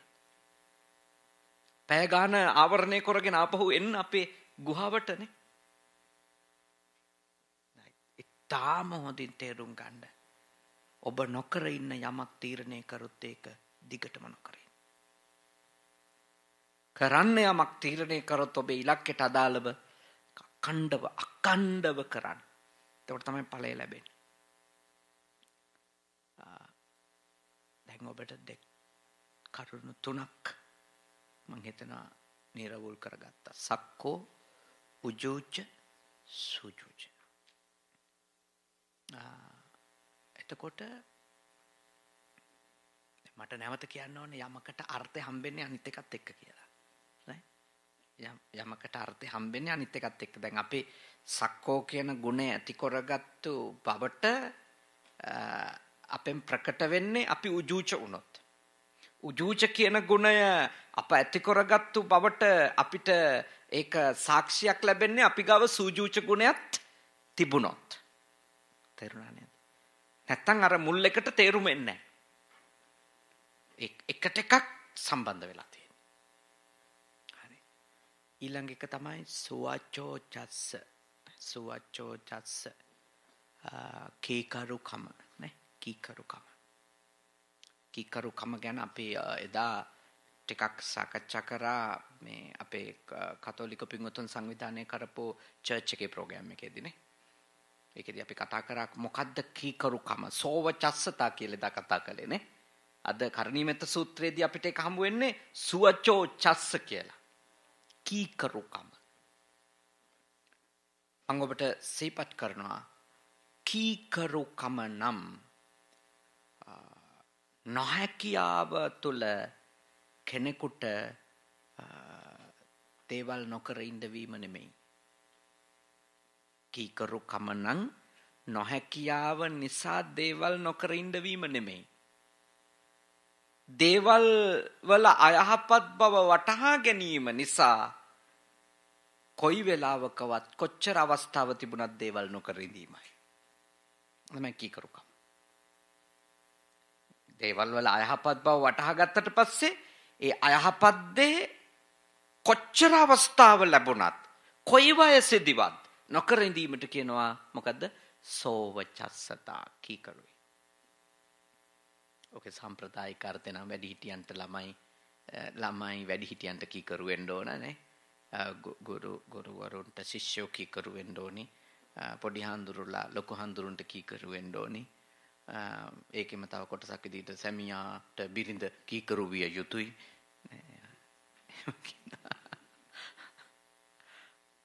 ඒ සම්ප්‍රදායික අදහසේ යම් සමාජ පාලනයක් තියෙනවා මම පිළිගන්නවා ඒක. නමුත් ඒකෙන් දුකින් නිදහස් වෙන්නේ නැහැ. මොකද ඒකේ හැමතිස්සෙම වෙන්නේ මේ බලවතාගේ බල පරාක්‍රමයට දුබලයා යටත් වීමක් මිසක ඒක ඇතුලේ මුකුත් මේ අවබෝධයක් නැහැනේ. දැන් කාන්තාවන්ට බලය ලැබිලා තියෙන කැනඩාව වගේ රටකදී කාන්තාවෝ නොකල යුතු දේවල් නොකර ඉන්නවා නම් ඒගොල්ලෝ කීකරුයි. ලංකාවේ මේ වගේ රටක කාන්තාවක් කීකරුද කියලා හොයාගන්න දුෂ්කරයි. හේතුව තමයි ඒගොල්ලන්ට සමහර දේවල් කරන්න නිදහස නැහැ. අන්න නිදහස දෙන්න ගිහිල්ලා ආණ්ඩුව ඇනගෙන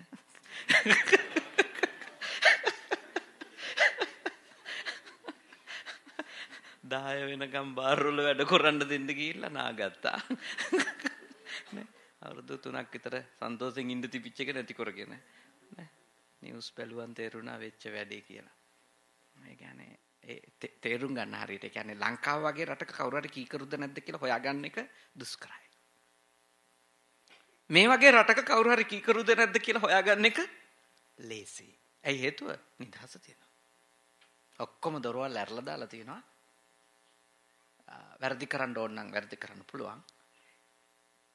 නිදහස අවස්ථාව තියෙනවා. බුද්ධිමත් මිනිස්සු වැරදි නොකර ඉන්නවා. මේ මිනිස්සු කීකරු. එච්චරයි. බුද්ධිමත් මිනිස්සු නේද? සම්පූර්ණ අවස්ථා තියෙද්දි වැරදි නොකර මේ දූල පුතාලා විශ්වවිද්‍යාල වලට යනවා තනියෙන් නේ. කොච්චර හොඳට ඒගොල්ලෝ තමන්ව ආරක්ෂා වෙන ළමයි ඉන්නවදනේ. වැරදි කරන්නේ නැහැ, අම්මලාට බොරුව දාන්නේ නැහැ නේ. හොඳ ළමයි ඉන්න. ඒක තමයි අවංකකම කියන්නේ. ඒක තමයි කීකරුකම කියන්නේ. ඒ කියන්නේ මුකුත් නිදහසක් නැති තැන්වල මේ ගිහිල්ලා අම්මලා මේ අර මේ ටියුෂන් පන්තියේ දොරකොඩ ඉන්න කාලේ මුකුත් නොකර ඉඳීම නෙමෙයි වැදගත්. වැදගත් දේ අම්මලා පස්සෙන් එන්නේ නැති වෙලාවෙදිත් වැරදි නොකර ඉඳීම. ඒක තමයි කීකරු කියන්නේ. ඒක තමයි කීකරුකම. අපි කවුරු හරි කෙනෙක් අපිව මේ බල අපිට මේ කෑ ගහ අපේ පස්සෙන් එන වෙලාවේ දේවල් නොකර ඉඳීම කීකරු වීම නෙමෙයි. ඒක කරන්න දෙයක් නොමැතිකමනේ. වෙන උත්තරයක් විකල්පයක් නැතිකම. ඒවත් දුර්වලකම. එතකොට ඒ දුර්වලකමේ ඉඳපු අය නිදහස හම්බ වෙච්ච ගමන් ඒගොල්ලන්ට අවස්ථාව එදිච්ච ගමන් ඊටම අයහපත් ලෙස හැසිරෙන්න තියෙන ඉඩකඩ බොහොම වැඩි. බොහොම වැඩි. ඔයත් දන්නවා මේ වැඩිම විනාශ වීම ටික විනාශ වෙන්නේ ගම් වලින් නගරට එන ළමයි කියලා. ලංකාවේ ගම් වල ඉඳලා කුරුණෑගල ඔය අනුරාධපුර මැදවච්චිය ඕවා ඉඳලා ළමයි කොළඹට ආපු ගමන් පළවෙනිම නාස්ති වෙන කණ්ඩායමේ ඒගොල්ලෝ ඉන්නවා. තේරුණානේ? ඒ කියන්නේ ඒගොල්ලෝ එක සැරේටම අර මේ අපි කියන්නේ මිටින්හල කුරුල්ලෝ නේ. මිටින්හල කුරුල්ලෝ වගේ ඒගොල්ලෝ උපරිම අර ටික භුක්ති විඳ ගන්න බල නැති නාස්ති වෙනවා. මොකද ඒගොල්ලෝ ගම ඇතුලේ හැදිලා තියෙන්නේ කොහොමද? සම්පූර්ණයෙන්ම හිරගයක් වගේ එකක. ඒගොල්ලොත් එක්ක යමක තියෙන අයහපත් බව සාකච්ඡා කරලා නැහැ. ඒ වෙනුවට කියලා තියෙනවා කරලා අහුවෙන්න එපා අඬු කඩනවා. එහෙම කියලා තියෙනවා. මම නරක ගෑණි කියන්න එපා අහු වුණොත්. අම්මලා එහෙමයි කියන්නේ නේ. මම නරක ගෑණි කියන්න එපා අහු වුණොත්. ඉතින් ඒගොල්ලෝ හිර වෙලා හිර කරන් කට්ට විදියට ඉඳලා තියෙනවානේ. අවස්ථාවන් ඒගොල්ලෝ නිදහසේ වැඩ කරනවා. ඉතින් එතකොට අර ගෙවපු කාලයට අර්ථයක් හම්බෙලාද? නෑනේ. ලැබෙන පළවෙනි අවස්ථාවෙම වැඩි කරනවා. ලැබෙන පළවෙනි අවස්ථාවෙම වැඩි කරනවා. ඒක තේරුම් ගන්න. මේ කියන්නේ මේ ගම්වල මිනිස්සු නරකයි කියලා නෙමෙයි ඈ. වර්ධව ගන්න එපා. සමාවෙන්. ගම්වල ඉන්න ඉතාම බුද්ධිමත්ව, ඉතාම ඥානවන්තව වැරද්ද කියලා වටහාගෙන මොන හේතුව නිසාවත් කවුරු පෙළඹුවත් පෙළඹෙන්නේ නැති කට්ටිය ඉන්නවා එහෙම. හැබැයි මම දකිනවා බොහෝ වෙලාවල් වල ලොකු අනතුරු වලට ලක් වෙලා තියෙන සමාජ කොට්ටාස මොනවද කියලා හරියට බැලුවොත් ඒගොල්ලෝ අර දේවල් තේරුම් ගන්නේ නැතුව නිකන් හිර කරලා වගේ තියාගත්තු අය දේවල් ගැන සාකච්ඡා කරලා ඒව ගැන නුවණ දියුණු කරවන්නේ නැතුව අර බලය යොදෝලා තියාගත්තු පිරිස ඒගොල්ලෝ ඕන වෙලාවක පස්සේ අකීකරු වෙනවා.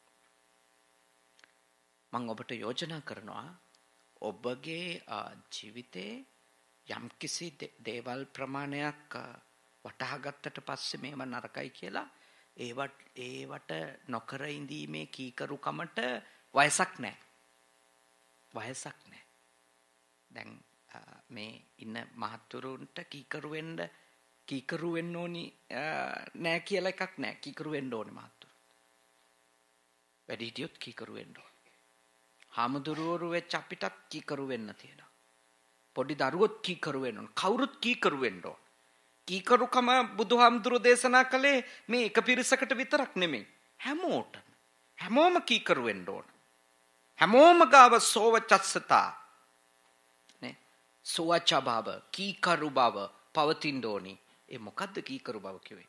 අර බුද්ධිමත්ව ඥානවන්තව අවබෝධ කරගත්තු දේවල් රහසින්වත් කරන්න හොඳ නැහැ කියලා. ඒවා කණ්ඩව නොකරින්න එක. ඇත්තටම කියනනම් සූජූච ගුණයේ දීර්ඝයනේ. ඒ කියන්නේ සූජූච ගුණයේ අඛණ්ඩ බව එළියට පේන්න පටන් ගන්නවා අන්න කීකරු මිනිස්සෙක් නේ. මේ මිනිස්සයා නොකරන දේවල් තියෙනවනේ ජීවිතේම. මේ මිනිස්සයා මොන තත්ත්වයේ ඇතුලේ වුණත් දිගටම කරන් යන වැඩ තියෙනවානේ කියලා එළියේ කට්ටිය දකින්නවා. එතකොට ඒ පේන්නේ මොකද්ද? අර උජූච සූජූච ගුණයේ දිගු. අවංක භවෙත් මන අවංක භවෙත් දීර්ඝය සමාජයට පේන්න ගන්නවා. එයාගෙන් එළියට ආපහු මුදා හරින පටන් ගන්නවා. ඒකට කියනවා මොකද්ද? සෝවචස්සතා. කීකරුය. ඒකට ස්ත්‍රී පුරුෂ ભેදයක් නැහැ. ගිහි පැවිදි ભેදයක් නැහැ. වයස් මට්ටමක් නැහැ. කවුරුත් කීකරු වෙන්න ඕනේ. දැන් අපේ වගේ සමාජවල මේ ධර්මය sannivedanaya කරද්දී අර අපිට යම් කිසි ආකාරයකට මම මේ කියන්නේ අර හයිරාකි එකට අනුගත වෙන්න එපා කියන එක නෙමෙයි ඈ. ඒක නෙමෙයි මේ කියන්නේ. එහෙම මේ සම්මුතිය දේවල් වලට අපි යටත් වෙන්න ඕනේ. වැඩි හිටියන්ට ළමයි යම් කිසි කාලයක් අනිවාර්යෙන්ම යටත් වෙන්න ඕනේ. අනිවාර්යයි. ඒ මොකද හේතුව සමහර දේවල් සම්බන්ධව නිදහස තීරණ ගන්න තරම් අවබෝධයක් නැති නිසා. ඒකයි ඒ කාලය වැඩි හිටියන්ගේ යටතේ අපි ජීවත් වෙන්න ඕනේ. ඒක අනිවාර්යයි. මේ තිරසන් සතෙක් වුණත් එහෙමනේ නේ. තිරසන් සතෙක් වුණත් අලිපැටියෙක් වුණත් මේ කුරුල්ලෙක් වුණත් නේ කවුරුත් ඒ වැඩිහිටියාගේ අත්දැකීම් තියෙන එක්කෙනාගේ යටතේ ඉන්න කාලයක් තියෙනවා. හැබැයි අපි ඒ කාලෙදි කවුරුවක්වත් මේ ගැන ලොකු අදහස් ඇති කරගන්න ඕනේ නැහැ කීකරු අය අකීකරු අය කියලා නේ. කීකරුද අකීකරුද කියන එක සම්බන්ධව අදහසක් අපිට නිවැරදිව ගන්න නම් එයා වැඩිහිටියෙක් වෙලා නිදහස තීන්දුව ගන්න පුළුවන් පරිසරයක් එයාට හැදුනට පස්සේ අපි අදහස පළ කරමු. නමුත් අපේ හැම තිස්සෙම වැඩිහිටියොත් හාමුදුරුවරුත් ගිහියොත් පාලකයොත් පාලනය වෙන අයත් කවුරුත් නොකල යුතු දේ නොකර ඉන්නවා කියන ප්‍රතිපදාව පුහුණු වෙන්න ඕනේ. ඒක තමයි කීකරුකම. කල යුතු දේ කරනවා කියන කරන්න තියෙන අනිවාර්ය දේවල් ටික අපි අඛණ්ඩව කරනවා කියන ප්‍රතිපදාව අප තුල තියෙන්න ඕනි. අන්න ඒකට කියනවා සෝවචස්සතා. දැන් අපි ටිකක් සාකච්ඡා කරා සුවචෝචස්ස කියන එක. සක්කෝ උජූච සූජූච ඊළඟට සක්කෝ උජූච සූජූච සෝවචස්සතා නැත්නම් සුවචෝචස්ස සුවචෝචස්ස සුවච බව කීකරු බව. ඊළඟට මුදු කියන එක මෘදු භාවය. මට සිලුටුකම නේ. මට සිලුටුකම. අපි ගාව යම් ආකාරයක මෙත්තා කරුණා මුදිතා උපේක්ඛා වැනි උතුම් ගුණයන් වඩන මනසක් අපට මේ භවය තුල ඇති කරගන්න වෙනවා. අර ඇති කරගත්තු දාර්ශනික පදනමත් අර ඇති කරගත්තු සීලාදී ගුණධර්මත් නේද? අර අඛණ්ඩව අරගෙන එන යහපත් බව සහ අයහපත් බව සම්බන්ධ දැක්ම සහ ප්‍රතිපදාවත් විසින් අපි මෘදු මිනිස්සු වෙනවා. තේරුණාද? ඒ කියන්නේ අපි විශේෂයෙන් මෙත්තා කරුණා මුදිතා උපේක්ඛා ඇතුළේනේ ඔය ගුණධර්ම අපිට සම්මා සංකප්ප ඇති වෙනවනේ අපි සක්කෝ කියන ගුණය ප්‍රගුණ කරනකොට. එතකොට ඒ එන ගමනේ ප්‍රතිඵලයක් ලෙස තමයි අපි මෘදු වෙන්නේ.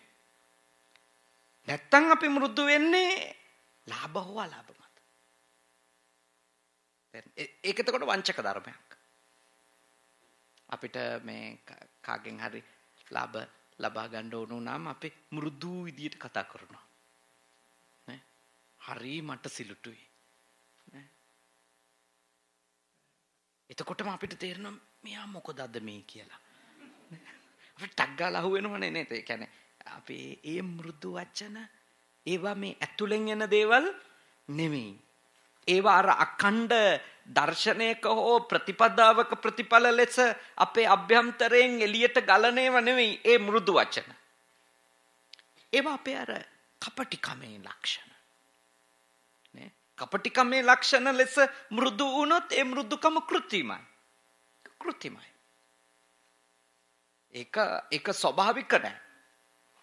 ස්වභාවික මෘදු ගුණය කියන්නේ දැක්මක් ඇතුව ප්‍රතිපදාවක් ඇතුව අර සක්කෝ ජූච සූජූච සුවචෝ චස්ස කියන ඒ දියුණු ප්‍රතිපදාව ඇතුලේ කෙනෙකු පුහුණු වෙනකොට එයා තුල ඒ මට සිලුටුකම එනවා.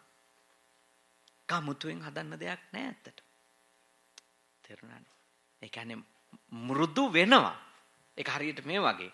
දැන් අපි මෙතන ඉඳලා යම් කිසි තැනකට මේ අයිස් මැදින් මේ අර වැටිච්ච හිම මැදින් අකණ්ඩව ඇවිදින්න පටන් ගත්තොත් මොකද වෙන්නේ? දන්නේම නැතුව හිම හරහා මාර්ගයක් හැදෙනවානේ. මාර්ගයක් හැදෙනවා.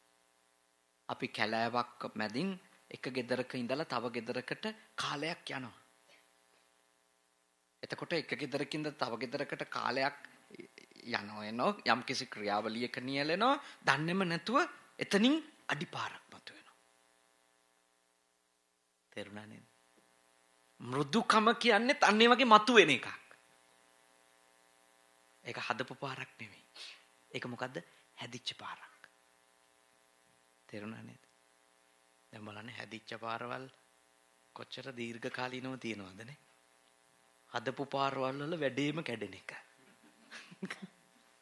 නේද? හොඳට බලන්න. අපේ ගම්වල තියෙන හැදිච්ච පාරවල් තියෙන්නේ. ඒවා හැමදාම තියෙනවා. ඒවා හැදි තියෙනවානේ. හැදිච්ච පාරවල්. හැබැයි හදපු පාරවල් ආත්මාසයක් යනකොට අපි හදපු මිනිසුන්ටත් බැන යනවා මේ බොරුවට හදලා කියලා. මෘදු ගුණය හදන්න එපා. හැදෙන්න දෙන්න. හැදෙන්නේ ඔබට දැක්මක් තියෙනකොට. හැදෙන්නේ ඔබට ප්‍රතිපත්තියක් තියෙනකොට.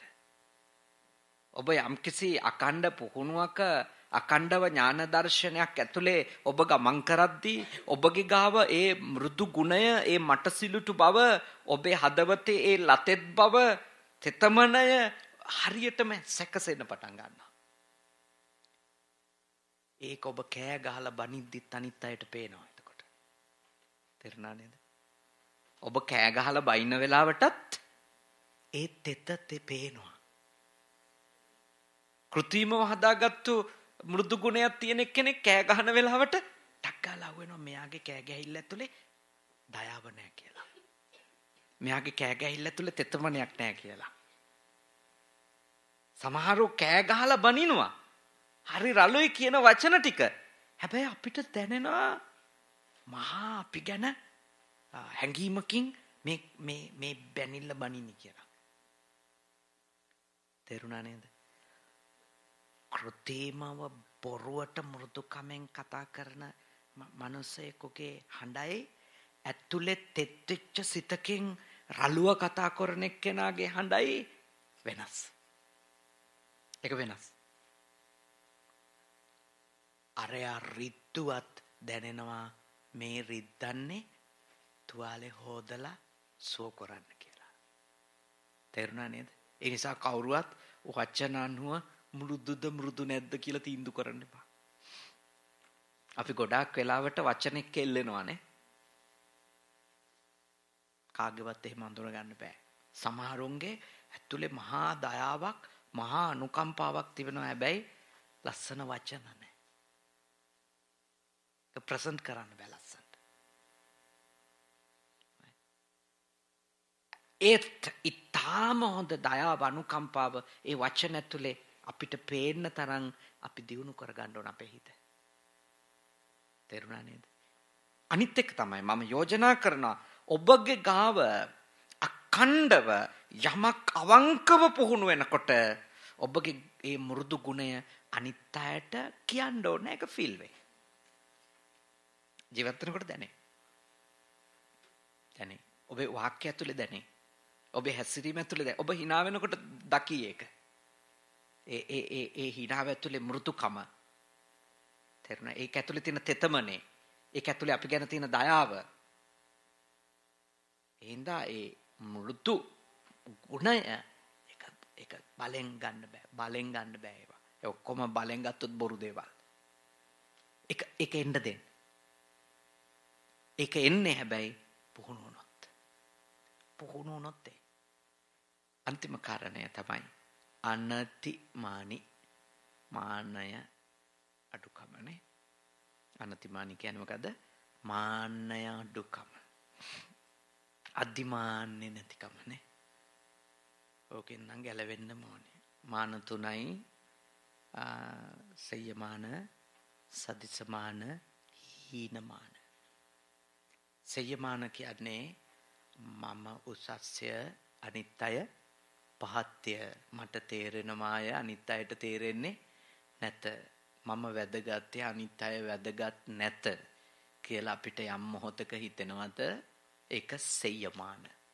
දැන් සෙය්‍යමානේ හොඳයි නරකයි දෙකම තියෙනවා. දැන් සෙය්‍යමානේ හින්දාත් සමහරු අකුසල් වලින් වළකිනවා. ඔය ගම්වල ඉන්නේ. අපේ પરම්පරාවේ එකෙක්වත් බීලා නැහැ. අනේ ඒ පොඩි තමන්ගේ තියෙන ඒ ඊගෝ එක හින්දාම බොන්නේ නැති කට්ටිය ඉන්නවා. හොඳයි. ඒ කෑල්ල හොඳයි. හැබැයි ආ බොන්නේ නැතිව ඉන්නෝනි බීමේ තියෙන අයහපත්කම නිසා මිසක එයාගේ પરම්පරාවේ නොබීපු හින්දා නෙමෙයි. තේරුණා නේද?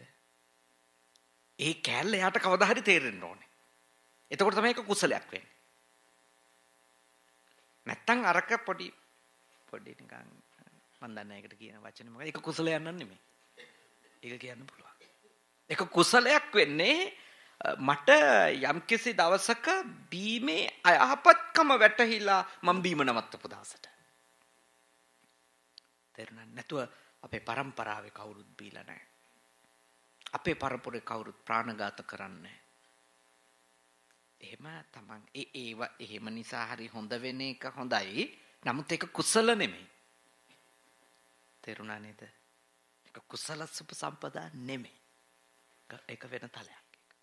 ඒක වෙන සංස්කෘතික කාරණයකට ඇති වෙන දෙයක්. ඒක අවබෝධයක් නෙමෙයි. ඒක හරියට මේවා අඳුනගන්න. ඒවා සියුම් තැන් නමුත් අඳුනගන්න එක. ඒක අඳුනගත්තන් අපි දන්නවා දැන් මම පුහුණු වෙනවද කියලා.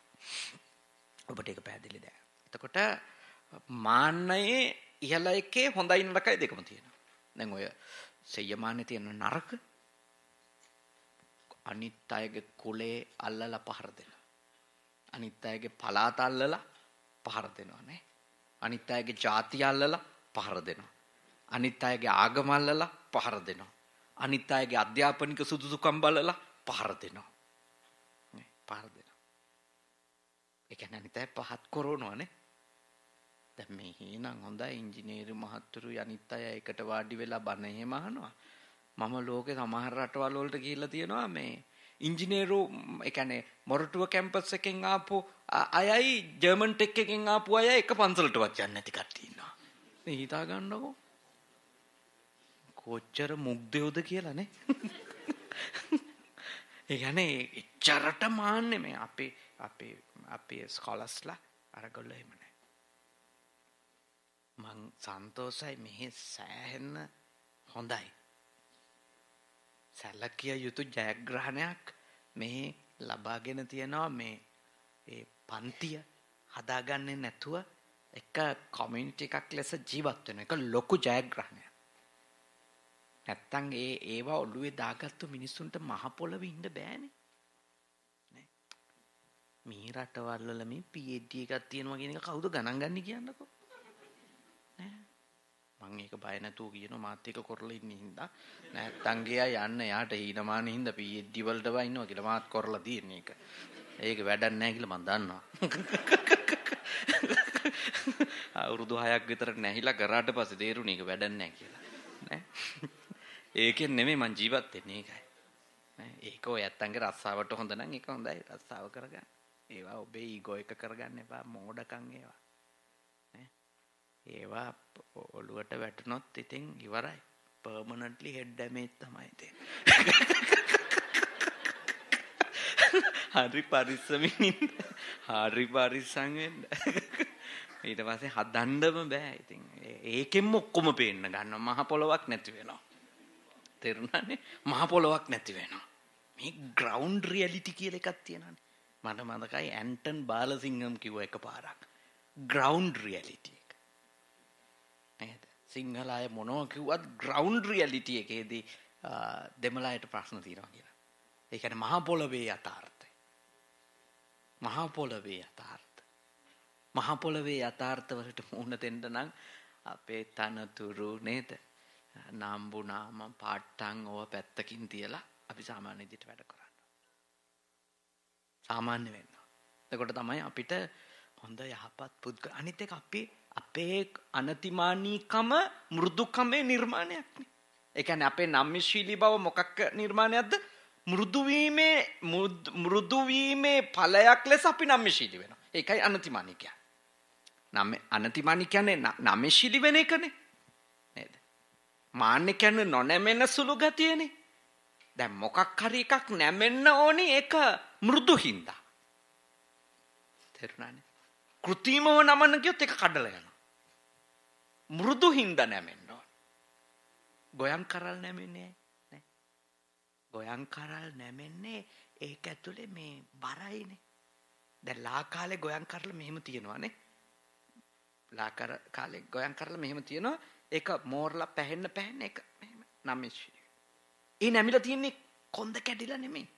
බරයි. කවුරුත් නම්මිසිලි වෙන්න බය වෙන්න එපා. ඒ තමයි ඔබේ ක්වොලිටි එක. Taman තැනකට ගියාට පස්සේ මේ අනිත් එක්කෙනාගේ අදහස අහන් ඉන්න එහෙම මැලි වෙන්න එපා. ඒක තමයි ඔබේ දියුණුව. සයමානෙන් නිදහස් වෙන්න බලන්න. ඒකේ හොඳයි නරකයි දෙකක් තියෙනවා. නරක තමයි අර අනිත් අය පහත් කරන එක. හොඳ තමයි ඒ සයමානෙ හින්දා ලොකු කුසල් කරනවා නේ. සමහර අකුසල් වලින් වළකිනවා. දැන් සයමානෙ තියෙන කට්ටියගේ ලොකු කුසල් තියෙනවා. සාමාන්‍ය මිනිස්සු කරන්නේ නැති මට්ටමේ විශාල පින්කම් කරන්න දෙනවා. ආම්දුරු 10 15 වඩම්මල දම්පැන් දෙනවා. අපේ 2-3 දෙනෙක් වඩම්මල කරන්නේ එහෙම තියනවා. ඒව කුසල පැත්ත. අකුසල පැත්තකුත් තියෙනවා ඒ කට්ටිය. ඒ පැත්ත හොඳ දෙයක්. සදි සමාන ඒකත් අඳුනාගත යුතු එකක් නේ. යතර මානසික රෝගයක්. මේ අනිත් අයට අපි සමානයි කියලා හිතන්නේ යන එක. දැන් මාත් ඒ වගේ දැන් මම මෙහෙම හිතුවත් එහෙම දැන් මම ප්‍රසිද්ධයිනේ සැලකිය යුතු ප්‍රසිද්ධියක් තියෙනනේ ලංකාවේ. ඉතින් මම ප්‍රසිද්ධයි මිනිස්සු මගේ බණ අහනවා. මිනිස්සු මාව කොහේ දැක්කත් අඳුන ගන්නවා. දැන් ඉතින් මේ මහානායකලයි මායි අතර 아무තු වෙනසක් නැහැ. වගේ එකක් මං හිතන්න ගත්තොත් මට ලෙඩක් හැදිලා. තේරුණා නේද? ඒ කියන්නේ මහානායක හාමුදුරු කෙනෙකුට මං කොච්චර ප්‍රසිද්ධ වුණත් මං සමාන නැහැ. මං කොච්චර ප්‍රසිද්ධ වුණත් ලංකාවේ ප්‍රසිද්ධ මහාඳුරු වුණත් මං කවදාකවත් අර මහානායක ස්වාමීන් වහන්සේ අවුරුදු 60 වයස් පිරිච්ච ඒ උතුම් සායනහන්සේ කෙනෙකුට මා සමාන වෙන්නේ නෑ. මම එහෙම මනසින් සමාන කරගන්නවා නම් බුදුවරුන්ට මහරහතුන් වහන්සේලාට මාර්ගඵලලාභීන්ට මම මගේ ප්‍රසිද්ධිය ඇතුලේ මගේ හැකියාවන් ඇතුලේ මම ගිහිල්ලා සමානකම් හිතින් හදාගත්තොත් මගේ පුහුණුව සිද්ධ වෙන්නේ නෑ.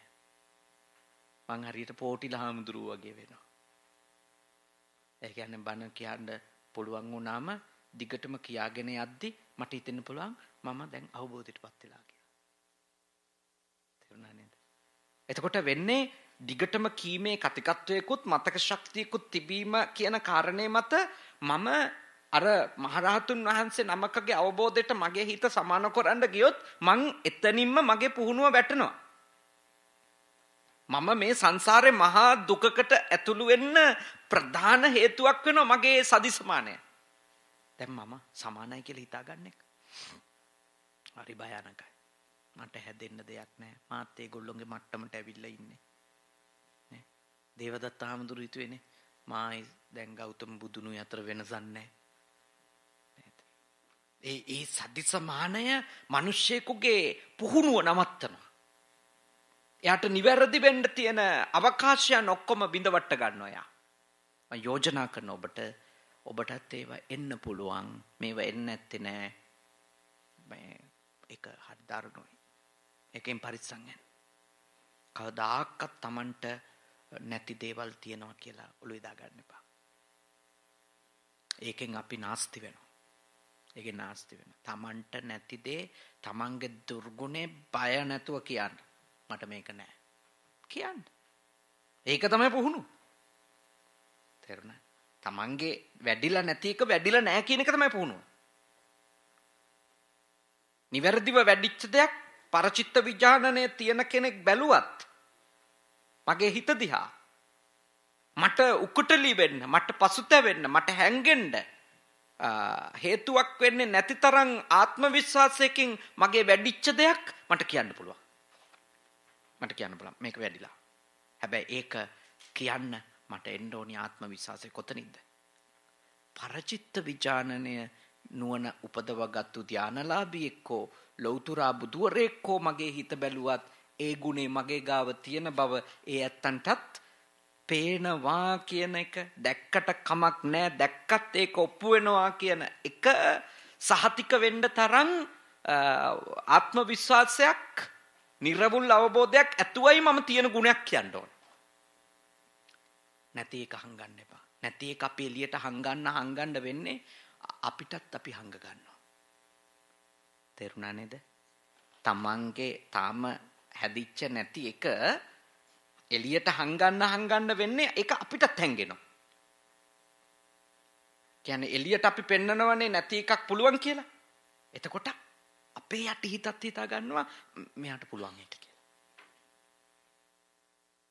බැරි එක බැරි බව, නොහැකි එක නොහැකි බව අපි අවංකව පිළිගන්නවා. එතකොට තමයි අපිට ඒකට අදාළ හැකියාව උදා කරගන්න අපේ මනසෙන් වීර්යය එන්නේ. නැත්තම් අපි හිතන් හිටියොත් එහෙම දැන් නොහැකි එකටත් හැකි කියලා. ඒක දිගටම එළියට කියන්න ගියොත් දැන් උදාහරණයක් විදිහට මෙහෙම කියලා. දැන් මම කවුරු හරි ආවා කොහමද ඔබ වහන්සේගේ ඉංග්‍රීසි භාෂා දැනුම බොහොම හොඳයි. බොහොම හොඳයි. කියලා ඇත්තට ඉංග්‍රීසි භාෂා දැනුම නැති මම කියන්න ගත්තොත් කාලයක් යනකොට මට හිතෙන්න ගන්නවා මට ඉංග්‍රීසි පුළුවන්. එතකොට ඉගෙන ගන්න එක නවත්තන. ඒ කියන්නේ ඒක අර යටි හිත විසින් මට ඒත්තු ගන්නවා. ඒ ඒත්තු ගන්නන්නේ මට පුළුවන් හින්දා නෙමෙයි. අර දිගින් දිගටම එළිය රවට්ටන්න දඟලපු දැඟලිල්ලේ ප්‍රතිඵලයක් ලෙස. මතක තියාගන්න මේවා අතිශයින් සියුණු දේවල්. අතිශයින් සියුම් දේවල් මේවා. මේවා අහු කරගන්න එක, මේවා අල්ලගන්න එක හරි දුෂ්කරයි. තේරුණානේ? මං ඔබට මේ චූටි තැන්වලින් ඔබේ අභ්‍යන්තරය හොයාගන්න තමයි මේ කියලා දෙන්නේ. මේක අඳුරගන්න. මේක අඳුරගත්තම අපේ පුහුණුව අපි ආරම්භුවා වෙනවා. අපි හැදෙන්න පටන් ගත්තා වෙනවා. අපි දුකින් නිදහස් වීම අප කෙරෙන් ආරම්භුවා වෙනවා. නැත්තම් අපි හිතන් ඉන්නවා වෙන කතා. අපි හොඳයි, අපි සාර්ථකයි, අපි නිවැරදි, අපි ලස්සනට වැඩ කරන් යනවා. අපිට ඉතින් කිසි අකුසලයක් කරන්නේ නැහැ. එහෙම හිතන්න එපා. අපේ ඇතුළේ තව ගොඩාක් හැදෙන්න දේවල් තියෙනවා. හැදිච්ච ටික ගැන විතරක් සතුටු වෙන්න. අන්තිම කාරණේ හීනමානේ අන්තිම දරුණු රෝගයක්. අන්තිම දරුණු රෝගයක් මේ තමන් පහත් කියලා තමන්ට හිතෙන එක. තමන් අනිත් අය අභියස නිකන් පොඩි කෙනෙක් කියලා හිතන එක. තමන්ව ඕනවට වඩා අඩුතක් සේරු කරන එක කරන්න එපා. ඒකෙන් වෙන්නේ අපිට මේ කවදාවත් මේ සාමාන්‍ය සමාජෙත් එක්ක වැඩ කරන්න බැරි තත්ත්වයක් උදා වෙනවා. කිසිවෙකු ඇසුරු කරන්න බැරි තත්ත්වයක් අපිට උදා වෙනවා. ඒ කියන්නේ ඒ හීනමානය අපිට උදා කරන දේවල් ඒවා. අනිත් එක අපි ඊර්ෂ්‍යා කරන්න පටන් ගන්නවා. තේරුණානේ? හීනමානේ එන්න අපිට වෙන්නේ අපි අසාර්ථකයි මේගොල්ලෝ සාර්ථකයි කියලා අකණ්ඩව හිතෙනකොට ඒ ඇතිවෙන හීනමානයේ විසින් අපි අනිත් අයට ඊර්ෂ්‍යා කරනවා. මම යෝජනා කරනවා ඔබගේ ගාව හීනමානය කියන ඒ මනස ඔබට එනකොට ඒක නුවණින් දකින්න. නුවණින් දකින්න. මේ එන්නේ හීනමානය. මේක හින්දා තමයි මම මේගොල්ලෝ ප්‍රතික්ෂේප කරන්නේ. මේගොල්ලෝ හමුව නවත්තන්නේ. මේගොල්ලොන් එක කතා නොකරන්නේ. මේගොල්ලොන්ට මම එක කතා කියන්නේ. මගේ හීනමානය. ඒක හොඳට අඳුන ගන්න. ඒවා එන සියුම් විදිය කොච්චර සියුම්ද කිව්වොත් අපි හිතන්නේ අපි හරි හොඳයි කියලා. තේරුණාද? හරි හොඳයි වගේ හීනමානේ නා. තමන්ගේ මනස හොඳට විශ්ලේෂණය කරන්න. හොඳට තේරුම් ගන්න. හීනමානේ ආවට පස්සේ අපි ඊර්ෂ්‍යාකාරකම් කරනවා. කුහක වැඩ කරනවා. හරියට කුහක වැඩ කරනවා. අපේ ස්වභාවයක් ඒක. ඒ හින්දා තමන්ට ලද දෙයින් සතුටු වෙන්න එච්චරයි. හීනමානේ එතකොට එන්නේ නැහැ. හීනමානේ එන්නේ ලොකු මිනිසුත් එක්ක අපි සසඳලා අපි අඩුයි කියලා හිතන්න ගියොත් නේ. අපි හැමතිස්සෙම හිතනවා මට තියෙන ටික ප්‍රමාණවත් කියලා. මට තියෙන ටික ප්‍රමාණවත්. මට මේ ලැබිලා තියෙනවා මගේ ශක්තිය හැටියට, මගේ කර්ම ශක්තිය හැටියට, මගේ සංසාරික පුහුණුවේ හැටියට මට මේ ලැබිලා තියෙන ප්‍රතිඵල ප්‍රමාණවත් කියලා හිතපු ගමන් මට අනිත් අය ගාව මං අඩුයි කියලා හිතෙන්නේ නැහැ. අඩුයි කියන එක ඔළුවට වැටුණා කියන්නේ යාට ඉදිරි ගමනක් නෑ. යා පස්සටම යනවා. කවදාකවත් හිතන්නේ පා තමන් අඩුයි කියලා. තමන්ට නෑ කියලා නේ. තමන් දුර්වලයි කියලා.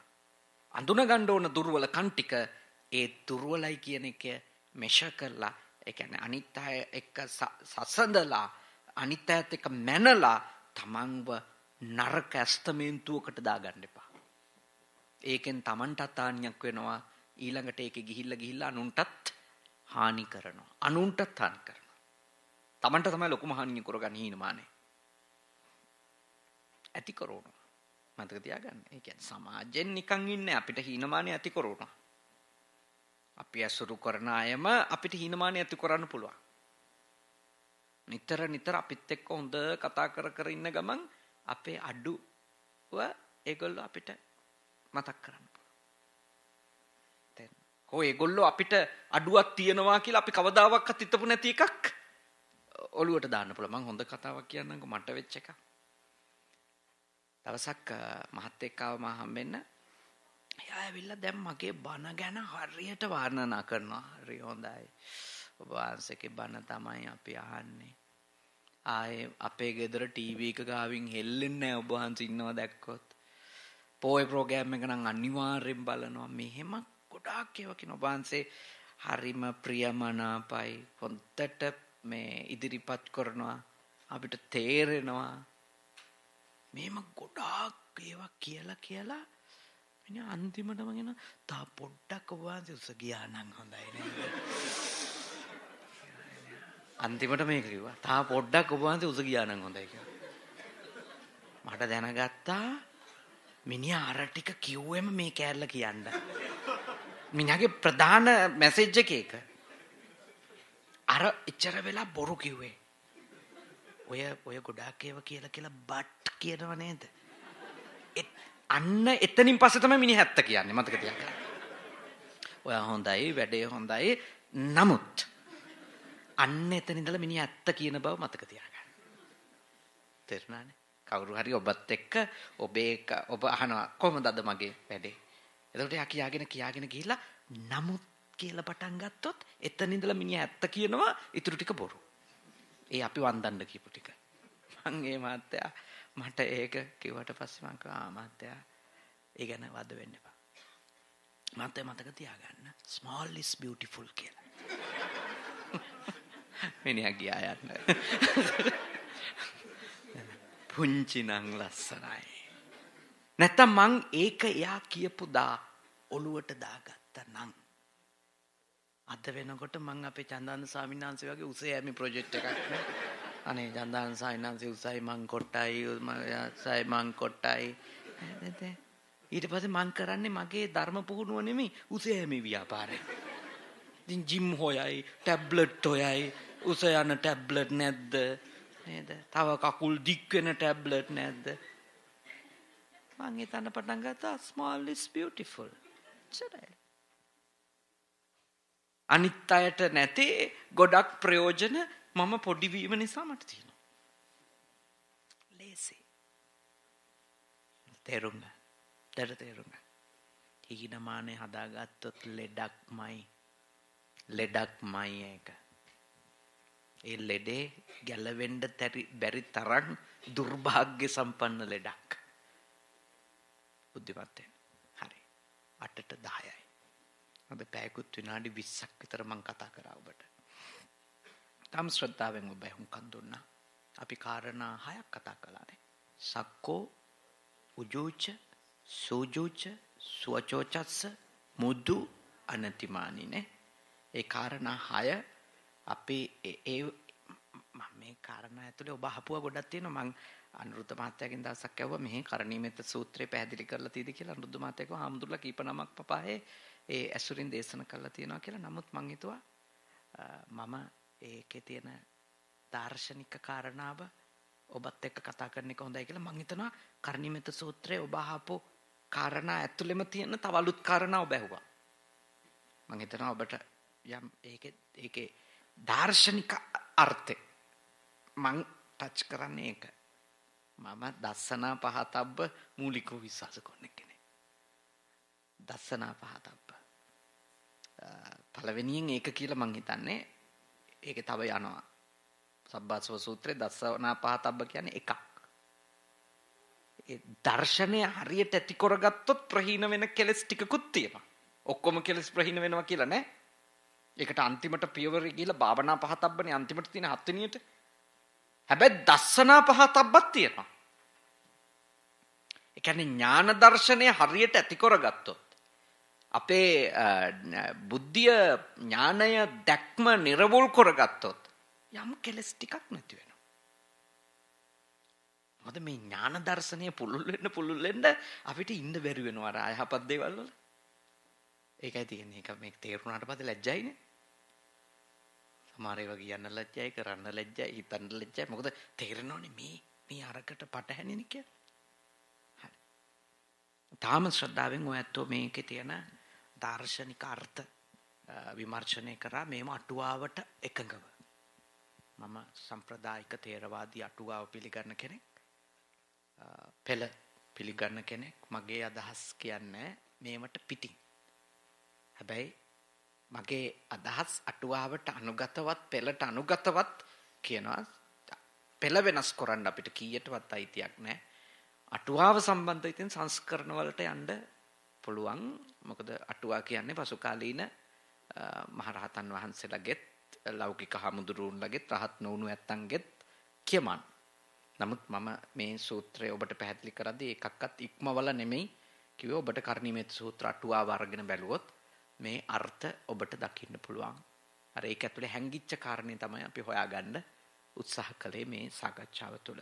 ඉතින් අද දවසේ තාම ශ්‍රද්ධාවෙන් මේ උතුම් පින්කම වජ්ජිත මහත්මයා වර්ණින් ඕනා දායක වෙලා සිද්ධ කරා. අදින් මේ මොහොතෙන් අපේ පින්කම් මාලාවේ සියලු කටයුතු නිමා වෙනවා. අපේ පින්වත් අනුරුද්ධ මහත්මයාට බොහෝම සන්තෝෂ වෙන්න පුළුවන්. කාන්ති මෞතුමියට බොහෝම සන්තෝෂ වෙන්න පුළුවන්. තමන් හොඳ පින්කම් මාලාවක් සිද්ධ කරලා නිම කරා කියලා. තමන්ගේ ආදරණීය අම්මට පින් දෙන්න අනුරුද්ධ මහත්මයා. අනෝන මහත්මිය තමන්ගේ ආදරණීය තාත්තට පින් දෙන්න. මේ පින්කමට ධනය කැප කළා, ශ්‍රමය කැප කළා, කාලය කැප කළා. තමන්ගේ නිවස කැප කරලා ඒ වෙනුවෙන්ම කටයුතු සියල්ල සූදානම් කරා. අපට සිව්පසෙන්ම අප උපස්ථාන කරා.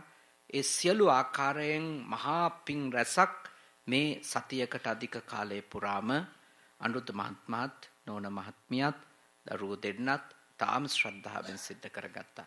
ඒ වගේම නැන්ටෝබා බෞද්ධ විහාරස්ථානයේ ඒ සංගමය සොසයිටි එකේ පින්වත් පිරිස තාම ශ්‍රද්ධාවෙන් මේ පොදු ධර්ම දේශනා සංවිධානය කරමින් පොදු පින්කම් වලට අපේ උපුල් මහත්මයා ඇතුළු දායක සභාවේ පින්වත් පිරිස කැප වෙලා බොහෝම ශ්‍රද්ධාවෙන් ඒ කටයුතු සිද්ධ කරන්නට යෙදුණා.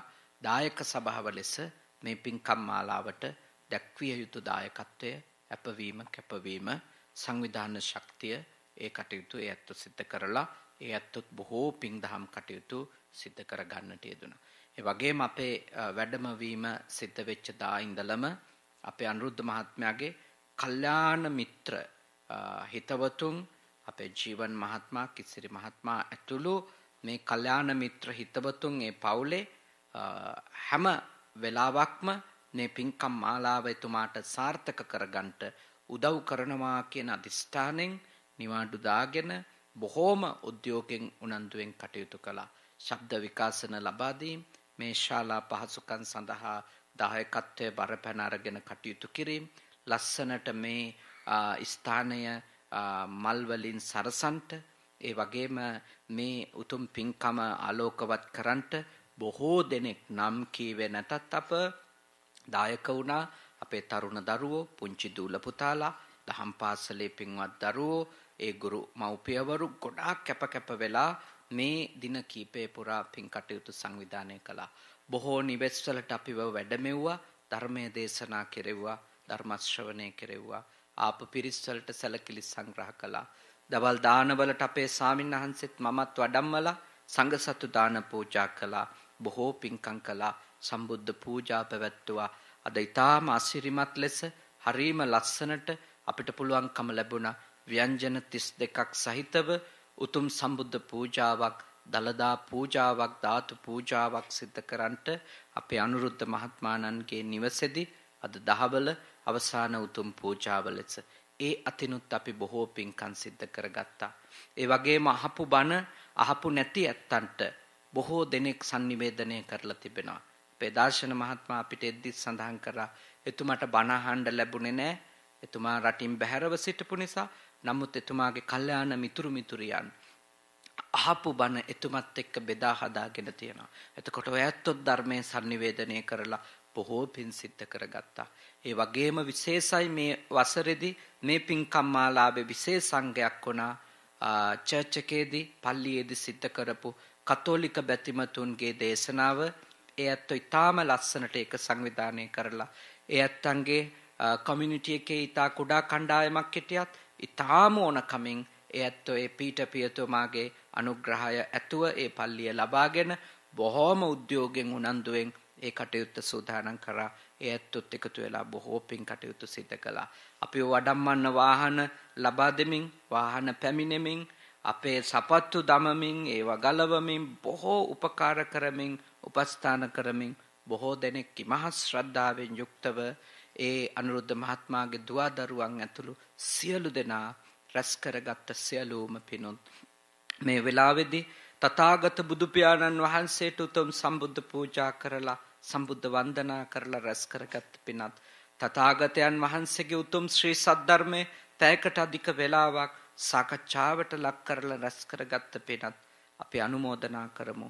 ඉහත නම් සඳහන් කරපු අපේ අනුරුද්ධ මැතිතුමා, කාන්ති නෝනා ඇතුළු ඒ සියලුම දෙනාගේ නමින් මියගිය මව්පියන් ඇතුළු ඥාතීන්ට, ඒ වගේම දායක සභාවේ නමින් මියගිය කවුරු හරි ඉන්නවා නම් ඒ හැම දෙනාට මේ පින්කම් වලට ආපු උපකාර වෙච්ච අනේ හොඳයි කියලා වචනකින් හරි සම්මාදන් වෙලා සාදුනාද දීලා මේ පින්කමට දායක වෙච්ච සියලු දෙනාගේ නමින් මියගිය සියලු නෑයන්ට, ඔබේ මගේ මව් රට නිදහස් කරගන්න ජීවිතේ පූජා කරපු 27000කට අධික වීරෝධහර රණවිරුවන්ට, ඔබේ මගේ මව් රට තුල ස්වභාවික විපත් වලින්, නායයන් වලින්, සුනාමියෙන්, ගම් වතුරෙන් මියගිය බොහෝ දෙනෙක් සිටිනවා. ඒ සියලුම දෙනාට, ඔබේ පුද්ගලිකව මියගිය සියලු ඥාති මිත්‍රාදීන්ට, සංසාර ගමනේ ඔබට හමු වෙච්ච මව්පියෝ කොතෙකුත් ඇති, නෑදෑයෝ කොතෙකුත් ඇති, දූ දරුවෝ කොතෙකුත් ඇති, සැමියෝ බිරින්දෑවරු කොතෙකුත් ඇති, ඒ සියලුම සංසාරගත නෑයන්ට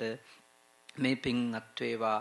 මේ මහා පුණ්‍යස්කන්ධය අනුමෝදන් වන අපේ ඥාති මිත්‍රාදීන් සුවපත්ත්වා සුවපත්ත්වා සුවපත්ත්වා, සත්පුරුෂ ඇසුර ලබත්වා, කල්යාණ මිත්‍ර සේවනය ලබත්වා, සද්ධර්මයේම අසත්වා සිය නුවණ දියුණු කරත්වා උතුම් ධර්මානුධර්ම ප්‍රතිපත්ති පුරත්වා මේ ගෞතම බුදු සසුනේම ඊ타ම ඉක්මන් භවයකදී අපේ සියලුම ඥාතීන් නිවන් දකිත්වා කියන සිතින් නෑයන්ට පින් දෙමු.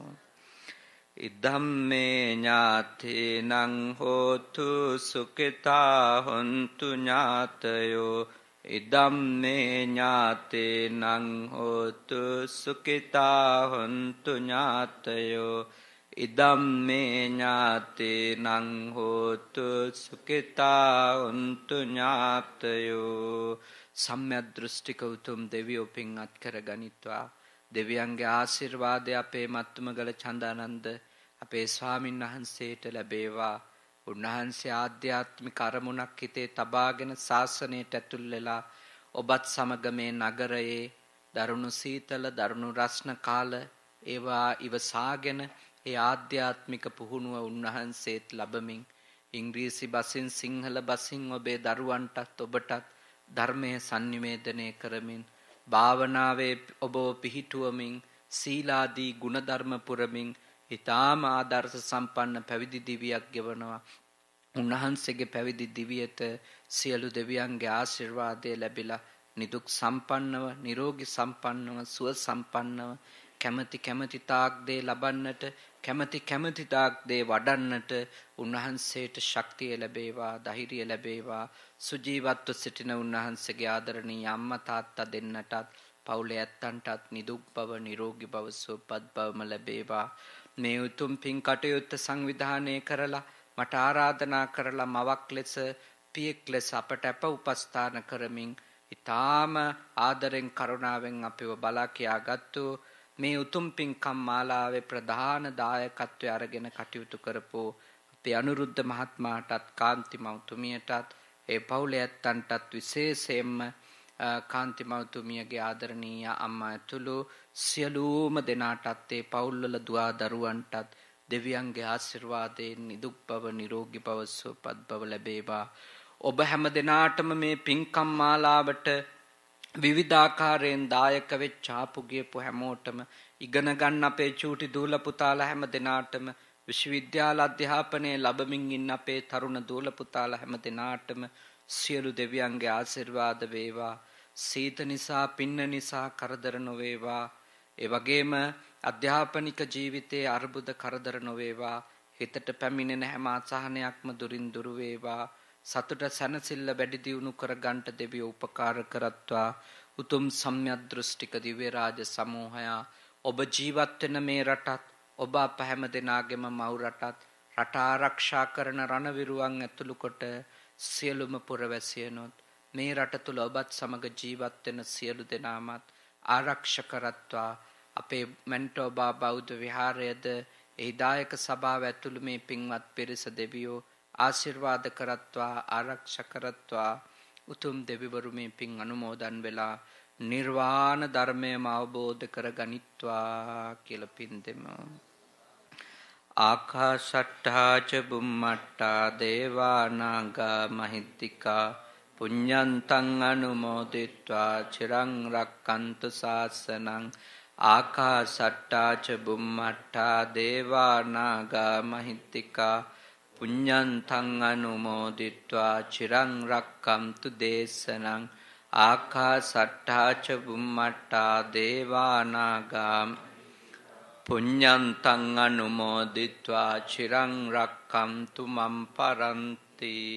අවසාන වශයෙන් ඔබ අප හැම දෙනාට සත්පුරුෂ ඇසුරම ලැබේවා. කල්යාණ මිත්‍ර සේවනයේම ලැබේවා. සද්ධර්ම ප්‍රතිලාභයේම ලැබේවා.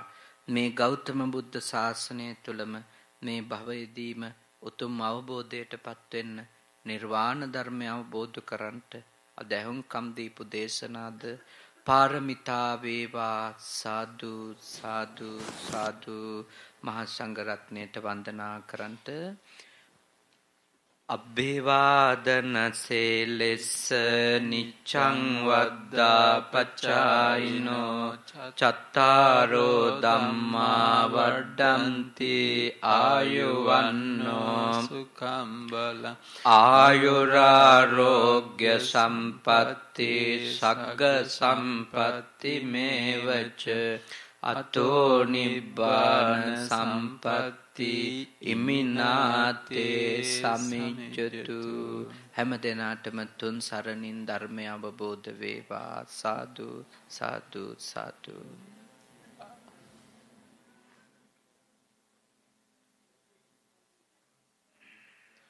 ශ්‍රද්ධාවන්ත කාරුණික පින්නතුනි, දැන් අපිට එළමිලා තියෙන්නේ අපගේ ස්වාමින්ද්‍රයන් වහන්සේටත් අපි ඔක්කොම එකතු වෙලා ආශිර්වාද කරන අවස්ථාව.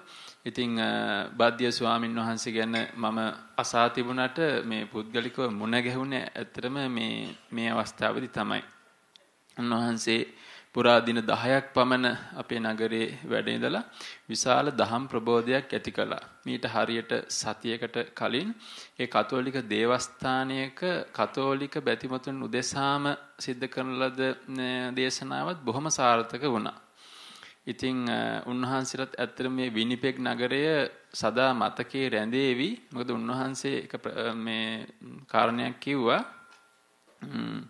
ලංකාවෙන් පිට කතෝලික බැතිමතුන් උදෙසාම පළවෙනි වතාවට මේ දේවස්ථානයක සිද්ධ කරන ලද ධර්ම දේශනාව මේ විනිපෙග් නගරයේ තමයි උන්වහන්සේ සිද්ධ කරන්නේ. ඒක සුවිශේෂී සිදුවීමක්. ඉතින් ඒක හැමෝටම සතුටු වෙන්න කාරණයක්.